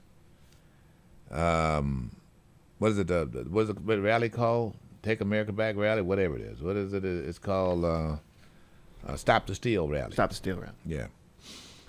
Now there is information suggesting that the organizers were also in direct contact with 3 Republican congressmen. I mean, this is just coming out over the last 24 hours here, folks. Now, you can sit up and go, oh, there they go again. They're just saying some stuff against your boy. But the question is, you should ask yourself is whether or not you think January 6th was not orchestrated by your boy. Your boy. I mean, he was sat there giving a meeting when he saw officers held at siege at the monument. I mean, that was in plain sight. He could see that. The monument's here and the Capitol's way down there. The monument is about a 4-minute walk away. And he saw that when he said, you got to fight like hell. Of course, I mean, look, I don't want to labor this, but there's something eerily wrong here when you have people who are still supporting him. So now there's this report that suggests that Donald John was forcing the Justice Department, Rosen, to declare the election was a fraud. I mean, promoting the big lie. I mean, to the point whereby Rosen indicated he'd resign. And not only did he indicate he'd resign, a legion of other prosecutors with the Justice Department said the same, to which then Donald John backed down. Where is it? I want to get to, let's see, Clark was not interviewed. You want the report? Yes, go right ahead. In early January, Donald Trump attempted to use the Justice Department to effectively steal the presidential election, according to a new Senate report that documents this brazen attempt by Trump to stay in power. Former President Donald Trump would have shredded the Constitution to keep his office in the presidency. There is no doubt in my mind. Trump had been enraged when Attorney General Bill Barr said there was no widespread fraud in early December. Well, he hasn't done anything, so he hasn't looked. They haven't looked very hard, which is a disappointment, to be honest with you. After Barr left in mid-December, the report says Trump turned the screws on acting Attorney General Jeffrey Rosen to do what Barr had refused to do. But Rosen refused too. He told the Senate committee, he said to Trump, the Justice Department, quote, can't and won't just flip a switch and change the election. In response, Trump asked the DOJ, just say the election was corrupt and leave the rest to me and the Republican congressman. In late December, Trump turned to an obscure environmental lawyer at DOJ named Jeffrey Clark, who promised to do what Barr and Rosen would not do, declare without evidence that there was widespread voter fraud and to pressure states that Joe Biden had won to change their results. At a dramatic 3-hour Oval Office meeting on January 3rd, Trump said he wanted to fire Rosen and make Clark acting attorney general. Rosen told the committee, Trump said to him, quote, one thing we know is you, Rosen, aren't going to do anything to overturn the election. At the meeting, Trump was told that every senior DOJ official other than Clark would resign if he went through with his plan. White House counsel Pat Cipollone said he would resign too, saying Trump's plan amounted to a, quote, murder-suicide pact. And with that, Trump reluctantly backed down. There's almost certainly more to come on this story as Democrats vow to continue to investigate. As Senator Durbin said today, we were so close to a constitutional crisis at that moment that it bears continued investigation and disclosure. That is amazing, bro. So what do you say to someone who just turns his head to that and chalk it off as being, oh, they're just trying to get Trump? Oh, well, you're not paying attention.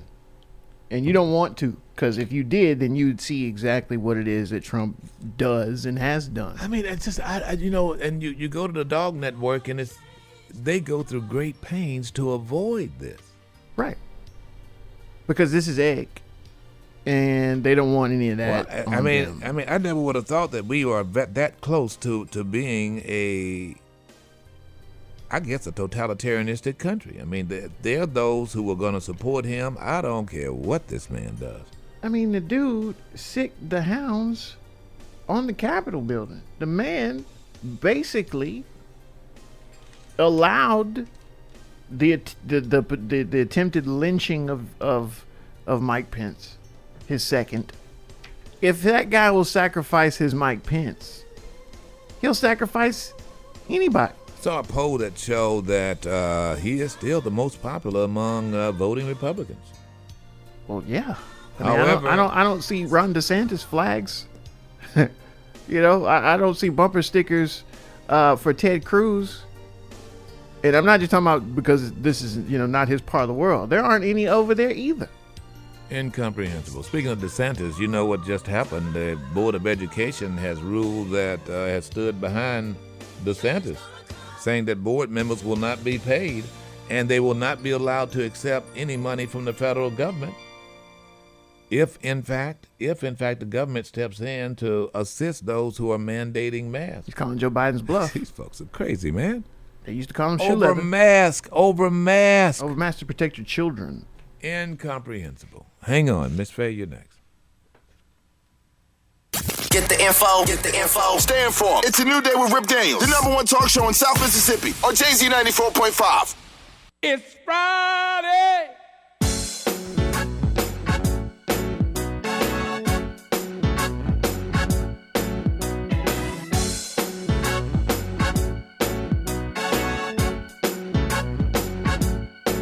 I've been working all week long, working like a Hebrew slave. I can't wait to get to work. Thank God it's Friday. I grab my coat and catch the bus. I got to be on time. And when I walk through the door, they got to give me mine. 'Cause it's Friday. All right, folks, good morning to you. Rip Daniels here. Thank you for joining us. Good morning, Hollywood, Florida. Appreciate you being in the house. 228-896-9455. It just never stops with this guy. So now, a criminal investigation has found that Donald John was, there was definitely some emoluments going on, him receiving monies at his hotel. Oh, yeah, of course. And he misrepresented, and actually it was working at a loss. He, there were millions of dollars here that's involved. I'm kind of going through this as we get to it. I know that there are going to be those that there Rips go again. Ladies and gentlemen, I'm here to tell you. Everybody knows this guy was a pariah. You read his book, you find out that he's a pariah. He's just looking out for him. He never looks out for his companies. They go belly up, and he brags about being on top. By his own admission. I mean, he brags about this. He puts forth his ideology. No one else has to do it for him.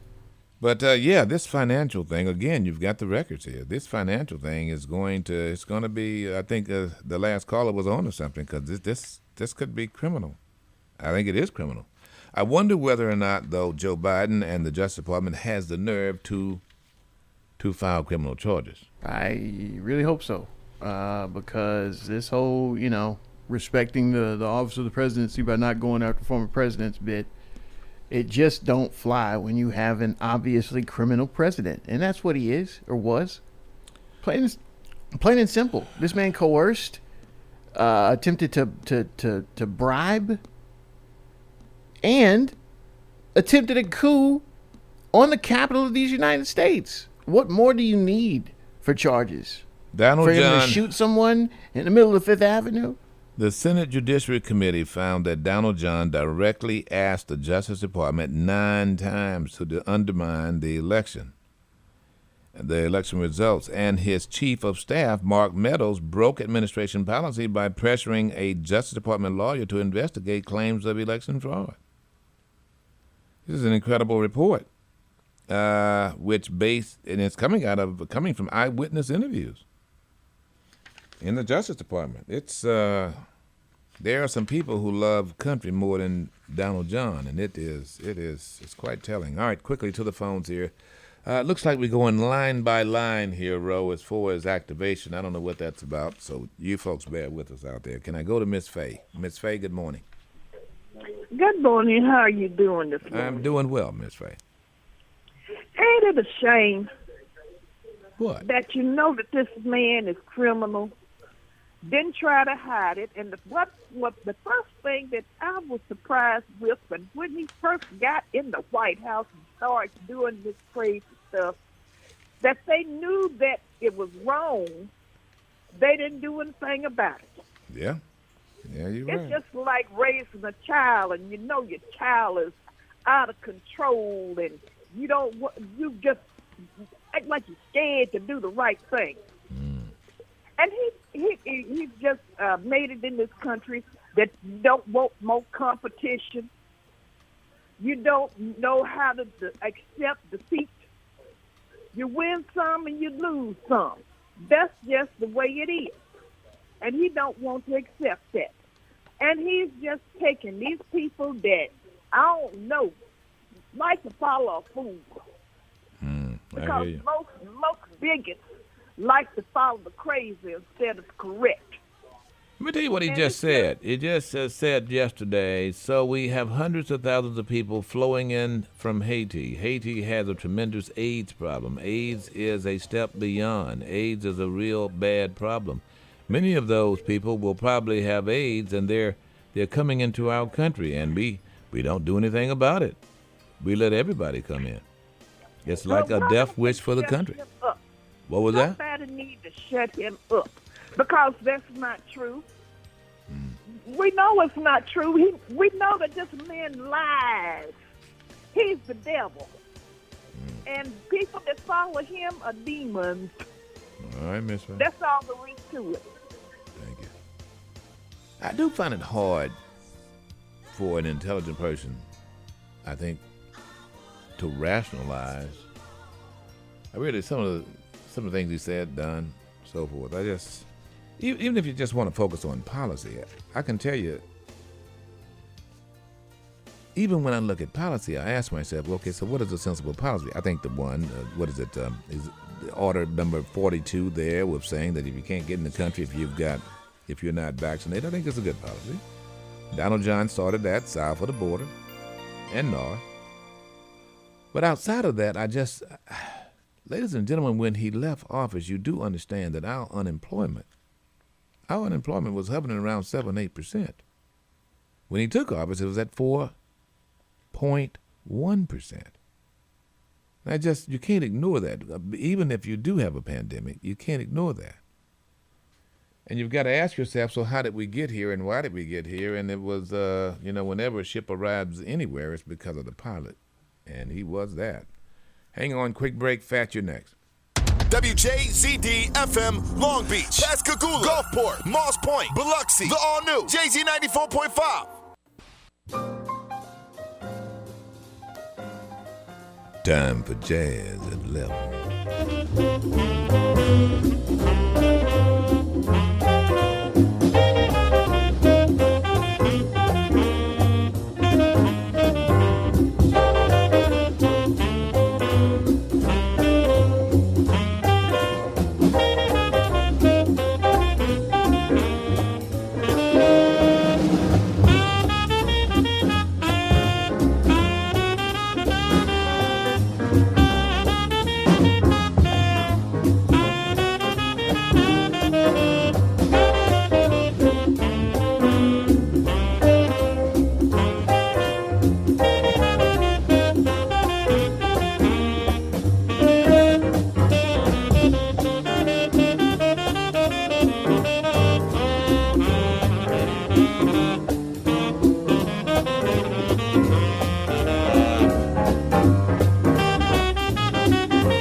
a classic piece. Oh, yeah.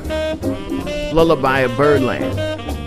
Lullaby of Birdland. Dexter Gordon and Lionel Hampton here. That's Lionel. On the vibes.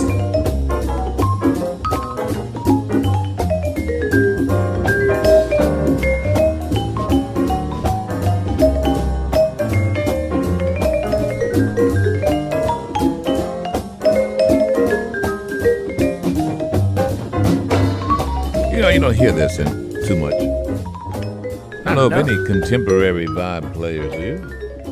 I really don't. New ones? Outside of Roy Ayers and Lionel Hampton.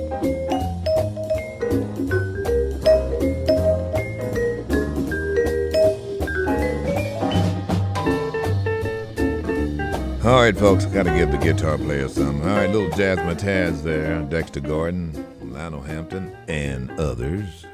It's our way of keeping the music alive. What is that coming out? That's got to be, mid 1960s or something? Late 70s, actually. That was kind of like a throwback album in 77. The Cute album, the Lionel Hampton Sessions. You know, that kind of music you can find in old New Orleans, I call it now, on Frenchman.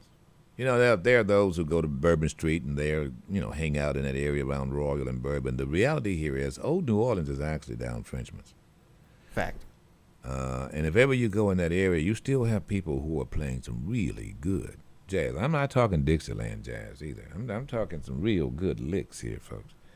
All right, good morning. Rip Daniels here. The show is called It's a New Day. There's only one rule. There's no such thing as a right or wrong opinion. To the phones, and Fat, you're next. Good morning, brother. How you doing? Good morning, Rip. I'm doing well, and I'll be brief.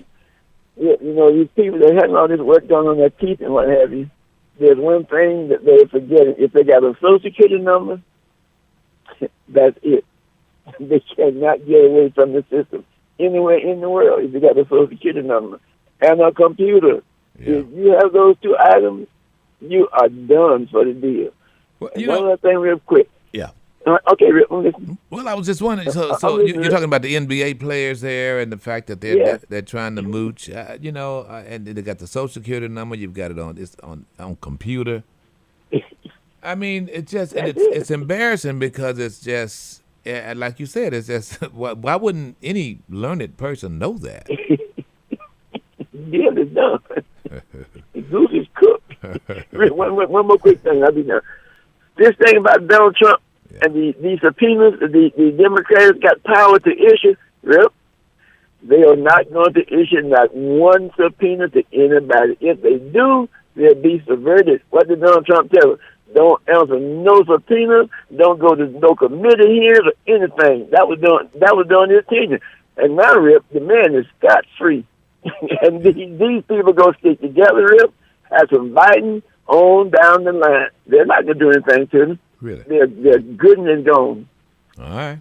Appreciate it, Fat. Thank you. All right. Thank you, brother. What do you think? I forgot to ask him about those diamonds. Black diamond. Oh, man. Black diamond. Fat, give us a call back. You got them black diamonds, bro. You got them diamonds, brother. We need them diamonds, brother. Diamond watermelons. I passed by the other day and hollered at him. I didn't see any on the back of his truck. Lord have mercy. I almost hurt myself. And willing to do it again. Do you think... I mean, really and truthfully, do you really think this country is capable of actually charging a former president with a crime? Absolutely. And the whole idea that he wasn't charged before because of some sort of, tradition, more or less, is really ridiculous when you look at exactly what was happening, exactly the ins and outs of the correspondence between his seconds and thirds and those folks who seek to influence the election.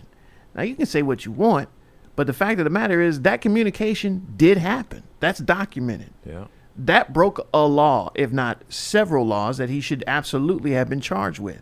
But he wasn't, because he just happened to be a sitting president at the time. Nothing on the books, however, said that he shouldn't or couldn't be. It's just, a long-standing tradition, kind of like a good old boy pact. Well, actually, it was a memo, that was come out of after Bill Clinton was in the White House. But there's nothing in legislation. It actually started with Nixon, then it was re-emphasized. But nothing in legislation. Nothing that had come through nothing Congress. That says nothing that anybody ever voted on. That's true. said that was a fact or even the law of the land. That a president cannot be charged. Right. Here's my question. Even in Georgia now, there's a criminal investigation.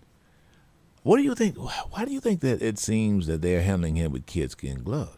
Well, because he's a former president. I mean, as despicable. You think it's embarrassment? I think that's part of it, but on the other end, there's kind of like a circling of the wagons type thing. You know, he's in a club now that's a distinguished club that very few people still living are in. So even though he doesn't participate with the other club members at all, ever, he's still part of that club. And I think that he's held in a certain reverence because of that, for whatever reason. I mean, you even look at Israel. I mean, their former prime minister is sitting in the pokey. Yeah. I mean, Italy went through the same thing. Of course, France has had its fair share of beheadings, so has England. Yeah, I mean, but in modern history, he's not above that. But I think, and me and Tabar were speaking to this more so on, black leadership than just, national U.S. leadership. But we have a tendency in this country to elevate presidents, pastors, and rights icons, those who fight for the downtrodden, right, to beyond mythic level in a lot of instances. You need but look further than, your grand-grand's wall that had Martin Luther King on one side and a white Jesus most likely on the other side. They were held in the same regard. They're at the same height of elevation. And I think that is not just a black thing, though. I think that is a U.S.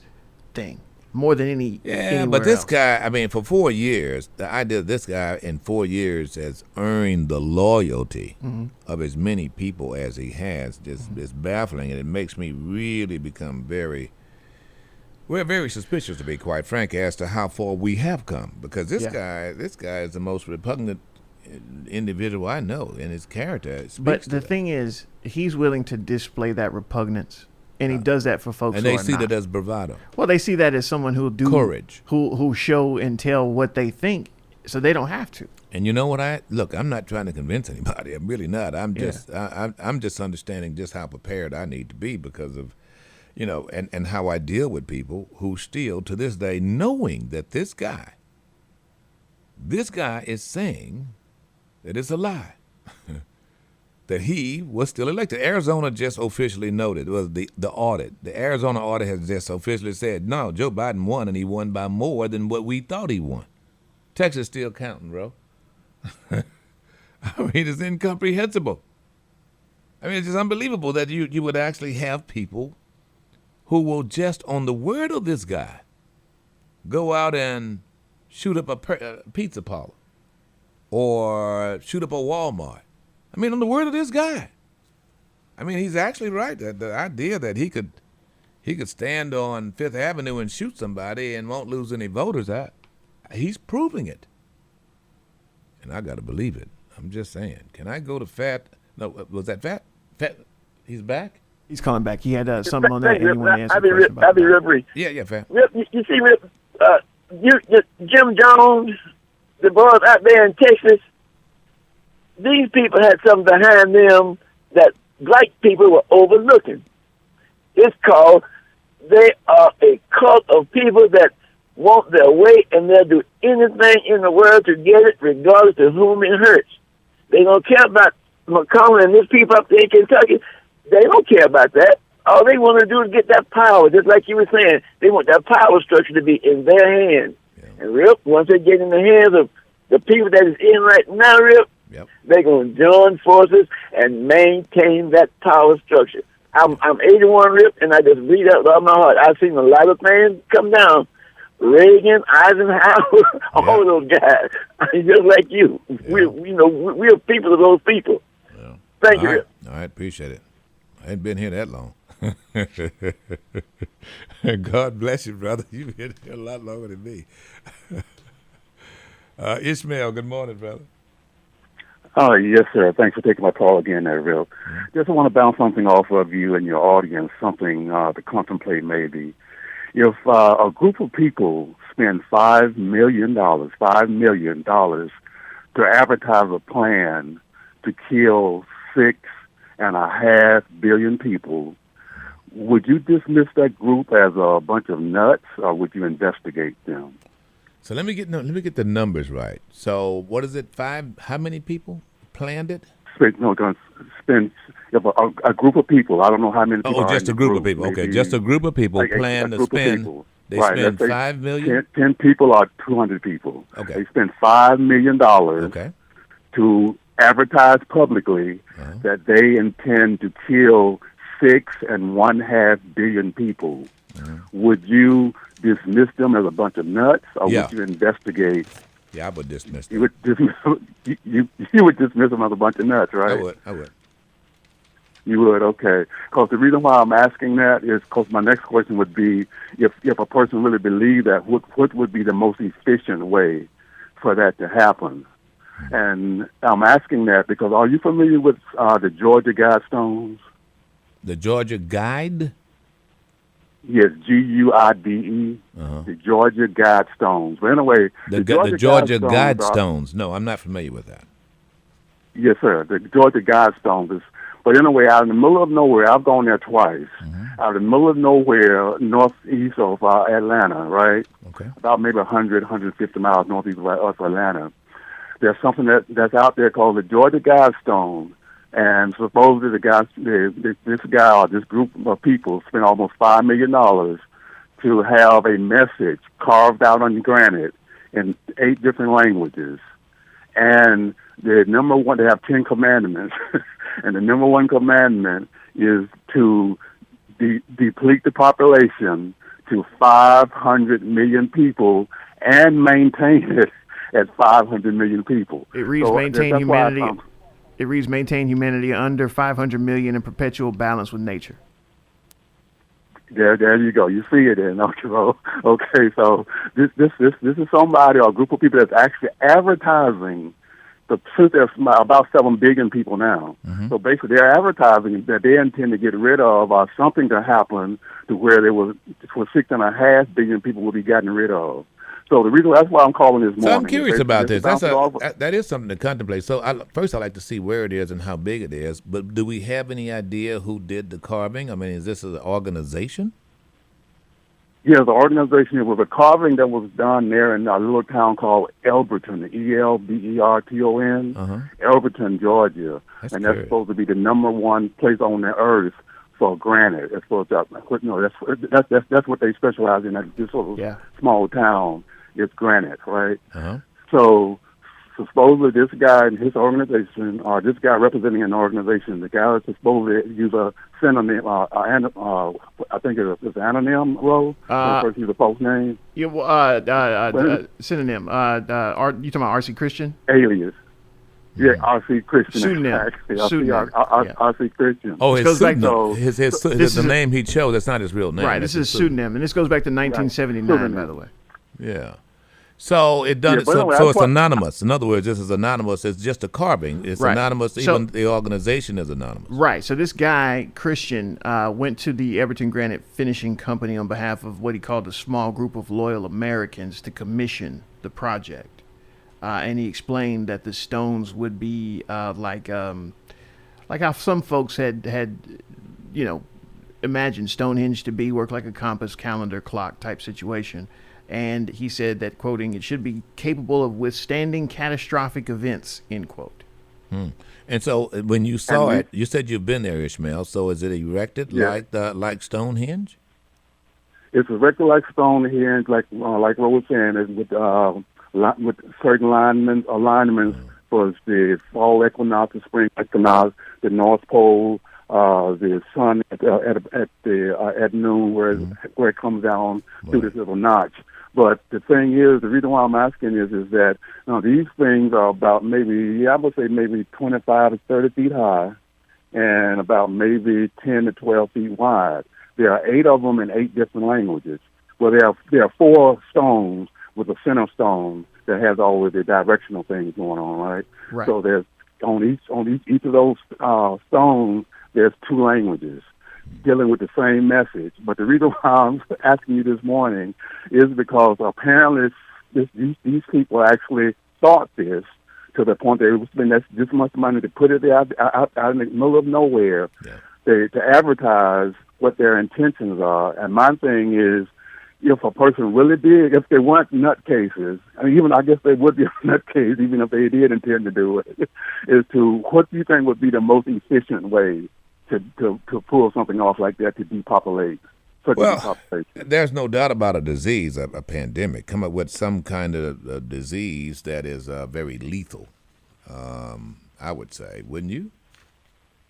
Yeah, that, and like I said, when you look at those numbers of a disease, let's say, for instance, that the virus here in America has infected 13% of the population. That virus has infected 13% of the population. I think 0.3% has died. But out of that 13% that has been infected by the virus, that's 13% of the U.S. population, but yet and still we have, 70%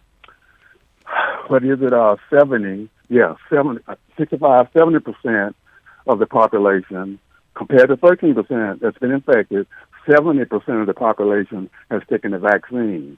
So which would be more efficient to get rid of people based upon numbers, a virus or something that you can vaccinate them with? Well, I think we're backing into it. I think first and foremost, the virus would have been more deadly. There's no doubt about that. Not having apparently it hasn't been. Well, yeah, not having a vaccine. Okay, I see what you're saying. But the vaccine has not killed. Yeah, 0.3%. Maybe the Georgia Guidestone guy did not anticipate that there will be individuals who would create something that will lessen the possibility. Now, I think that if, in fact, the Georgia Guidestone folks were, in fact, the developers of the vaccine, that in itself could be a very effective way of distributing some kind of means of killing someone. But I think, if you back into anything, you're going to always work with the variables that has revealed themselves to you rather than going back to the origin. The origin is this person said, okay, we need to maintain the earth at 5 million. Now, when you gave the numbers just for the United States, but the percentage of those who've been vaccinated worldwide is far less, especially in rural countries, and they are part of the world population. We are well over and have been well over 500 million for quite some time. I mean, China has doubled that. Gotcha. Okay.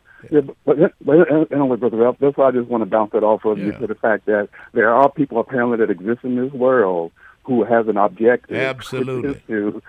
Absolutely. Keep the population. And I think that's the biggest thing. I think that is the biggest thing and the biggest suspicion all of us should have, a very healthy suspicion that they're.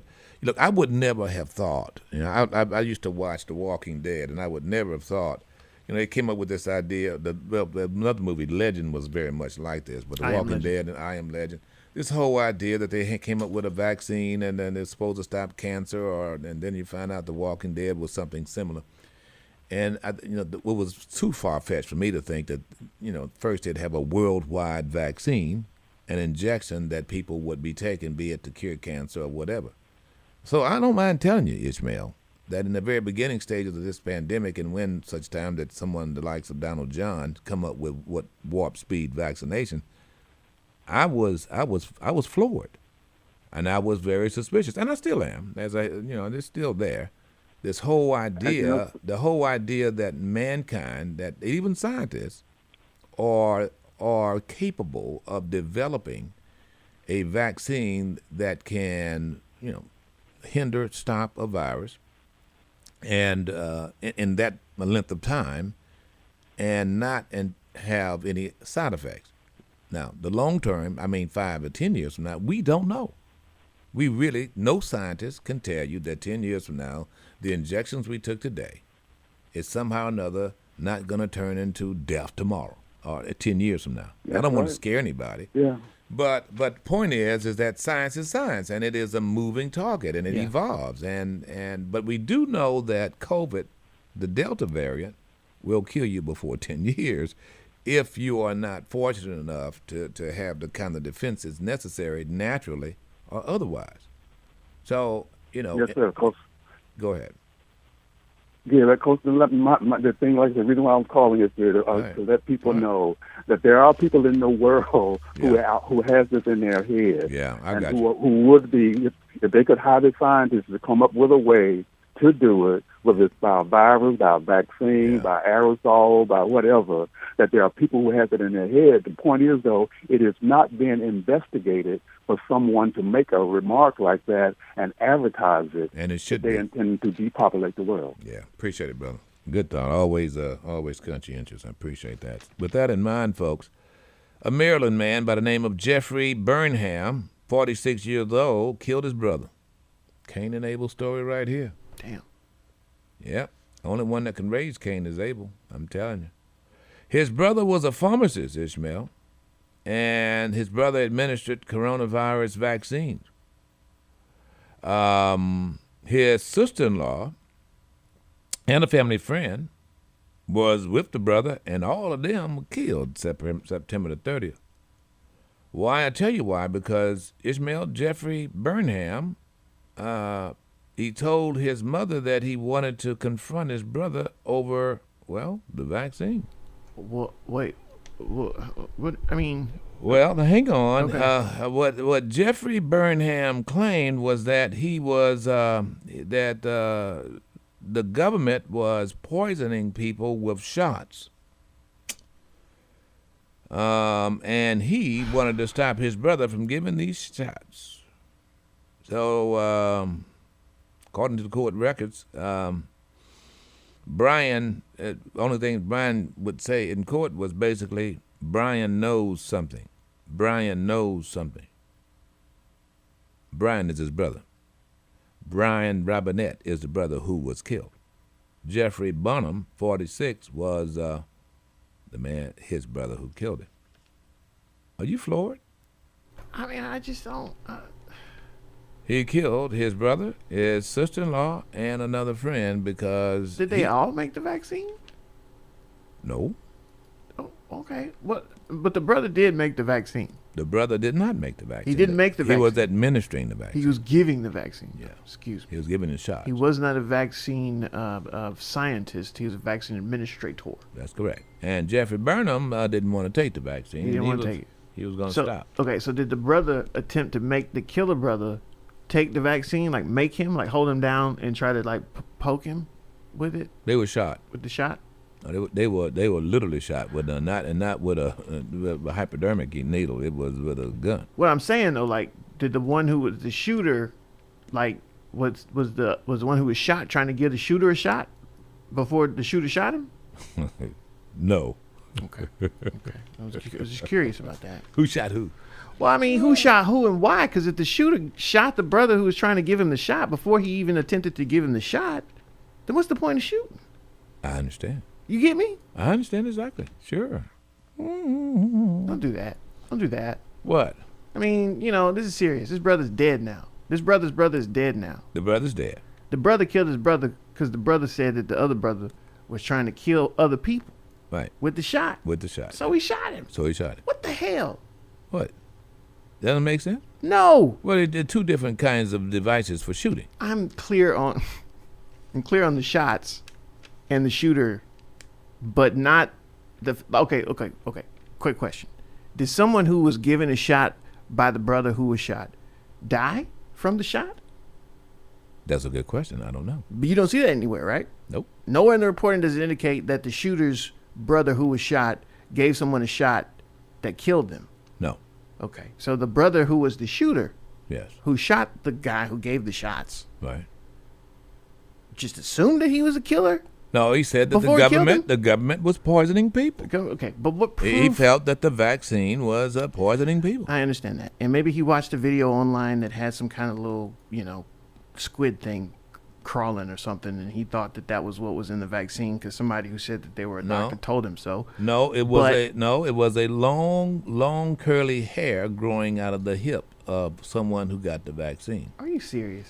No, I'm not. No, you Come kidding on, me? man. No, I'm not serious. Come on, I was serious about my story with the tentacle monster. Come on, man. Jeez.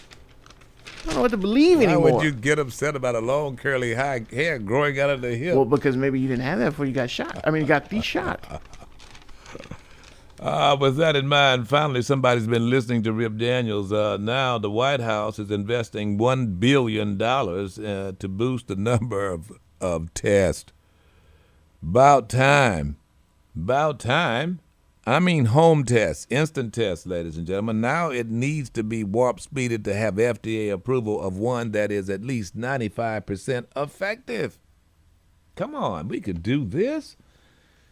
You know, it should be like a little litmus test. You know, you go in and stick a little tab to your tongue, stick it in the water. If it turns blue, you can get in. Turns red, you can't.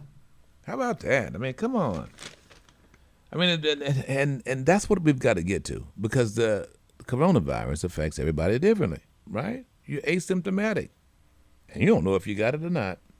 Right. Even when you're vaccinated, you don't know if you got it. Yeah. All right, can I go to Cab Man, who's been extraordinarily patient? I know we're going to probably stay here in the old scientific world. Good morning. Cab Man, you still there? Yes, good morning. Good morning, sir. Thanks for taking my call. You know, I would like to hang on, Cab Man. I would like to see that stone, wouldn't you? The Georgia Guidestone? Yeah, you know, I've been to. I've been to Stonehenge, and those stones there at Stonehenge are tons. I mean, tons standing there for over centuries, and it's. I'd like to see this. I don't know if it's a replica or not, but I'd like to see it. I'm sorry, Kevin, go ahead. I forgot my train of thought now. Oh, I'm sorry, brother. I'll give you an opportunity. You were about to. I'm sure you're. Today, you know, with all everything going on, and I guess the economies around the world are stressed, trying to maintain its people. This country is stressed too. Money, jobs. Got a problem with health care, education. You think about governments, I guess, coming together like they have these summits all around the world. It's amazing how certain information from those summits gets back to the people, and then behind closed doors, you never hear what went on. Do you believe that a lot of those closed-door meetings with the top officials, they be, I guess, contemplating ways of controlling population based on the growth of it and based on the needs of the people after the population reaches certain average? Do you think the governments have some underlying, I guess, intention to control that any way they can? Well, let me answer this way. I made a prediction. What was it, bro? 3-4 years ago, that there was some Nostradamus type individual that did a prediction of a die-off. Remember that? Yeah, vaguely. And you know, actually, pandemics, earthquakes, other calamities are predictable. They don't know exactly when, right? In other words, it's if this earth stays here long enough, there's no doubt that there's going to be a cataclysmic something, earthquake, super volcano in the northeast, some huge tsunami somewhere, you know, in this world. So here's what I'm saying here, Cat Man. You know, you could tell by the sequoias, the trees there in California, that the world is cyclical. I mean, it's a cycle. You know, when you look at the bands of a tree and you're able to measure forest fires, there are geologists who could look at rocks in the Rio Grande and be able to make, with some specificity, some what's going to happen next, or what happened then over this many years, and what can happen over this many years. Now, I'm not evading your question. I'm setting it up to let you know about the predictions and how people draw these conclusions. Those scientists draw these conclusions. Now, do I think that people get in a room and make a decision as to how to control the future of this entire world? I'll answer that when I come back. Get the info. Get the info. Stay informed. It's a new day with Rip Daniels, the #1 talk show in South Mississippi on Jay-Z 94.5.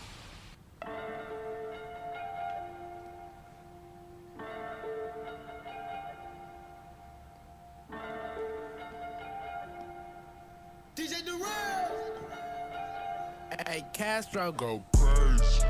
Yeah, we gone. Stop, we good. Stop, chill, we on. Chill, scale, let's go. Let's go. Domingo, let's go. Take, let's go. Set, let's roll. Straightening, straightening, straightening. Yeah, straightening, straightening, straightening. Yeah, don't nothing get straightening but straightening. Don't nothing get straightening but straightening. Don't nothing get straightening but straightening. You don't get straight, you don't straighten it. You know, Gang, sit back, be patient. Gang, act like the gang went vacant. that's heavy, huh? It really is. So nothing gets straightened but straightening. That's right. You know, I used to think that what was that? 2 Chainz had some heavy raps. Like, He does. You know, like, you know. I call her big booty because she got a big booty. Right. See, that was heavy. That's right? heavy. That's heavy. Literally. Oh, that's heavy, yeah. Who's that, Amigos? Amigos. Amigo gang. All right. 3 Amigos. We're going to straighten it. ATL. All right, 228-896-9455. That's the number to call the show. It's called It's a New Day. One rule, no such thing as a right or wrong opinion. I want to go back to Cabman. Cabman, the simple question is, do I think that people meet behind closed doors in an effort to control Yeah, people? I'm here. Yeah, do they meet behind closed doors in an effort to control people? I think that people, the officers, the elected officials, or dictators in some cases, meet behind closed to determine how to deal with those who want to control people. I don't feel that any one of those dictators, leaders, or even for that matter, the Koch brothers or the masters of the universe or whoever conspiracy you want to say, are capable of controlling all people because of human nature. You know, mankind, without the permission of other men, will survive and will thrive in a very barbaric world because they're that barbaric. You know, we are animals. We are, to the survival of the fittest.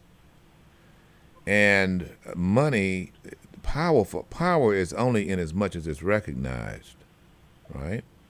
You know, money, the dollar you have in your pocket is just a piece of paper. It's the value you place on it and the world place on it that makes the difference. But if the world does not consider it valuable, just a piece of paper, you can burn it. When you look at things now, the way things are now today, the people are suffering, and they have a lot of pressure coming at them from different avenues, and a lot of the pressure is, to me, is camouflaged by the government. You take this government now, they mandating a lot of things that's going to cause a lot of, I guess, confusion, a lot of suffering, a lot of lives saved, community. A lot of lives saved, Sir. And a lot of lives saved. Yeah, but see, I know that they want you to think that, but it seems like the underground motive is to cause this government to fail. Hang on. I want Ro. Hang on, Catman. I want you to read what we just received here, Ro, regarding children. Can you get to that? Got it. COVID hospitalizations of young people have tripled since the start of summer. So talk to your doctor if you've got vaccine questions. This is from the U.S. Department of Health and Human Services. It has tripled, Catman. That's for children now. That's not the government. Since the start of the summer. Since the start of the summer. It has tripled. Hospitalizations for children has tripled. Now that has... Well, you know why this happened, don't you? You know why it's happening. Because, see, the government won't stand up and do what they was doing initially by testing the people, mandating wearing masks. See, all this stuff been taken away. Now, you look what's happening around the country. Just take sports, for instance. You can go to any college, any high school game on Friday, Saturday, or Sunday professional, and there's thousands and thousands of people around this country, and you probably would have 1/10 of those might wear masks. Well, see, the government see what's happening. They know that the spread is going to increase because they are not following their mandate from the CDC, and that's caused the people not to obey. That's why we have this. Well, behavior. Have you paid attention to that? Yeah, behavior obviously is. There's no doubt behavior is the problem, but you still have a virus now. The government is setting the standards, Mr. Daniel. The government is setting the standards. We don't care, so you don't care. Yeah, The people don't understand what's happening. Yeah, but Catman, you keep going on and on because you got this government theory thing because you feel the government is forcing something that it shouldn't. I see it. I see what's happening right before me. Yeah, I understand, but you don't ignore the fact that you've got a deadly virus out here now. You got a deadly virus. Now, you keep talking about the government. The government is not nearly your problem as much as it is if you get COVID. See, what you've got to do is figure out. What you got to do is figure out what. I can't protect myself, but what I'm saying, the government has to help because see, people going to be people, Mr. Dan, and a lot of people take the lead from the government. So the top official doesn't stop pushing this, and they pushing some other agenda, and the people falling right in the trap. Yeah. Well, I don't disagree with that. I mean, of course, it's about time that we come up with $1 billion spent on tests, and I think ultimately there will have to be some kind of insistence, mandate, if you may, for people to have that test before going certain places, like let's just say to school. I mean, I agree. We could have stopped this a long time ago, but before Joe Biden, but there was not a will to do it. But I'm more concerned. Let me just tell you, I would hope, Catman, that you would look at dealing with this virus as an individual and not trying to save the world. I want you to save Catman. And if Catman is doing what is best to save him, I'm happy with that. Vaccine or no vaccine. However, if you do have the ability to have one more layer of protection, my only question to you is why not take it? You know, because that's what you want. That's what you need. One more layer of protection, just in case. I'm doing what I do for Catman, but look how many more is not doing what they should do for themselves, and that's what put Catman in. Well, you can't control that, Catman. You can't control what others do. You can't control what the government does. That's why we need our top official to step up. No, I can't control it. Well, the government is telling you to take a vaccine, but the government is not making you. The government, and you, on the one hand, you want the government to step up. On the other hand, you complain when the government steps up and says that those businesses that have over 100 employees got to have them vaccinated or do a regimen of tests. But now you're complaining. The government is cheap. That's another thing that I don't agree with the government doing. Those people should not lose their jobs if they're doing jobs 25, 30 years. And look what they're doing to the nurses, Mr. Dan. Well, they're not doing. They don't have enough. It's a very small percentage of nurses who have opted out. Did you ever guys have in Alaska? I'm sorry? Did you hear what happened in Alaska with the nurses? About the nurses not taking the vaccines and being fired? Yeah. It's happened not only that, it happened in New York. It's happening all over. How do they replace these people? Well, that's very, very easy. If in some cases, like in New York, they're using the military. In other cases, trust me, the cream will rise to the top. There will be other nurses who will be trained to do the job. But you've got to ask yourself why. You know, in the case of the nurses, you want to save lives. I mean, why now, Mr. Daniels? Those people have been on the job when it's worse than it is now. This is worse. You are exactly right, but they made a decision. They make a. This is wrong what they done. This is wrong, and you know. Well, you could say that. What I say is wrong is if in fact they're not doing, if they're taking care of the public and they're not taking the time to do those layers of protection that are working, then you got to ask yourself, is that a danger to the public? See, at some point, you've got to say, well, okay, what is going to help? Not just help me, but what is going to help me to keep others from getting this if I have it? Quick break. Sapphire, you next. Get the info. Get the info. Stay informed. It's a new day with Rip Daniels, the #1 talk show in South Mississippi on Jay-Z 94.5. No, you've been hurt by someone else. I could tell by the way you carry yourself. If you let me, here's what I'll do. I'll take care of you. I like this. I've loved and I've lost. She's a billionaire, right? Oh, yeah.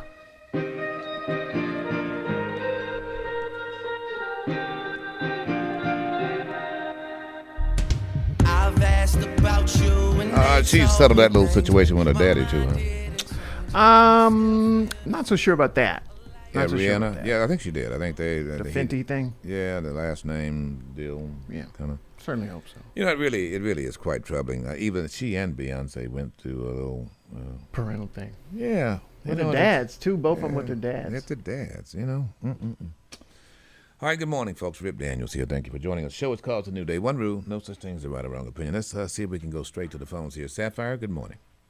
Good morning. Hi, I was calling on the Georgia Guidestones because, you know, my great-grandmother said the world was coming to an end. We're living in the end times for so long, all children should be a little bit messed up in the head because the world is coming to an end. But on those Guidestones, as I understand it, the best information I have now is that it was by the Rosicrucians. Those are the Rose and the Cross, and it is exactly what it said. Rosicrucians? Guide stones. The Rosicrucians did I'm this? saying that people are going to be killing millions of people is just an idea. And I think back 12 years ago, they had people actually going down there destroying them, painting them, shooting at the stones. True. They were repaired and replaced, whatever. But that's just how far people will go with these ideas of conspiracies. And it came around about the same time as the new Denver airport murals came out. Oh, yeah. Those are interesting if you'd like to see those, Yeah, too, because those it's an are supposed understatement. to be end of the world Interesting. murals. And So let me ask you this. So do we know who erected these Guidestones? Because they don't really No, know. they and for good reason. I mean, you already have people shooting at the stones. Can you imagine if? No, they don't want to be known. It was done by an organization, and it's private, and no one knows. Even the man who built it and did all the work says, "I don't know." I mean, I was just given instructions to build these, and they're beautiful stones in the middle of nowhere, actually. So. Are they yeah. tons? Are they tons big? What the caller described was like 12 feet wide and Yeah, they're tons. They're huge. You really and it's all go granite. Huh? find them. And it's beautiful, and all the different languages, beautiful. It is like a message, and it's not just saying population, which is so bad. Everybody picks out just the population part. It says so Message many of other genocide. things about what you can do to create a better society. In the future, the stones are there for people who may survive a horrible event, people. And let me be honest with you, one day it's going to happen. I can predict that. That's just, hey, it's going to happen one day. There's something terrible is going to happen. It may not be in my lifetime, may not be for 100,000 years, but one day it will happen, and that's why they put them there. But on that Denver airport, check that out, too, because that's beautiful. And I have an uncle. There's a highway named after my uncle who marched with Dr. King in Colorado there, Proby Highway, that runs along there by that airport. Proby. It is beautiful, and for a long time they said that underneath that airport, there are secret facilities to hide people, which may very well be true. Yeah. It may be there. But people who believe this are going to believe it. About the vaccine, they'll believe it. And yet they will go to the store and they will buy meat in plastic packages. I mean, I'm sorry, people, but if you ever went to a meat factory, that's something you ought to question. Right. But that's the world in which we live. Very good point. All right, Sapphire. Very appreciate good it. point. Always a delight to hear from you. Don't be a stranger. That Denver airport weird, though. Weird AF. For real, for real. Yeah, Doc, good morning. You get the last word, brother. Yeah, good morning. I see you finally admitting that we are high-level animals, and that's all we are. Yeah, you were exactly right. right. Now, yeah. Well, I want all of y'all to follow the leader, which is me, and get a state flag and an American flag, and I want it to at your house. That's everybody that's listening to this radio, if you're going to be part of the solution. So why? Follow my lead. So you got Yeah. So you now have a state flag and an American flag. I'm gonna get me one. We all finna do this. We finna do this. We got to identify ourselves as Democrats, full-blood Democrats. Yeah. So let me ask you, why now you think it's important? Well, the time has come to stop lying and pretending and faking. And we're going to give all our politicians, local politicians, make sure they have one in their yard so we'll know who they are. We don't even know who we got. I hear you, brother. Appreciate you being with us. Get the state flag and fly. Well, I certainly do. There's no doubt. We fought hard enough to change it, so that just makes good sense. Yeah, you're exactly right. But that also speaks volumes about perseverance. Things doesn't happen overnight, right? Well, let's get started. It's time to stop lying. Amen to that. Leave, get the hell out the way. And if you don't know where you're going with that, any road will take you there.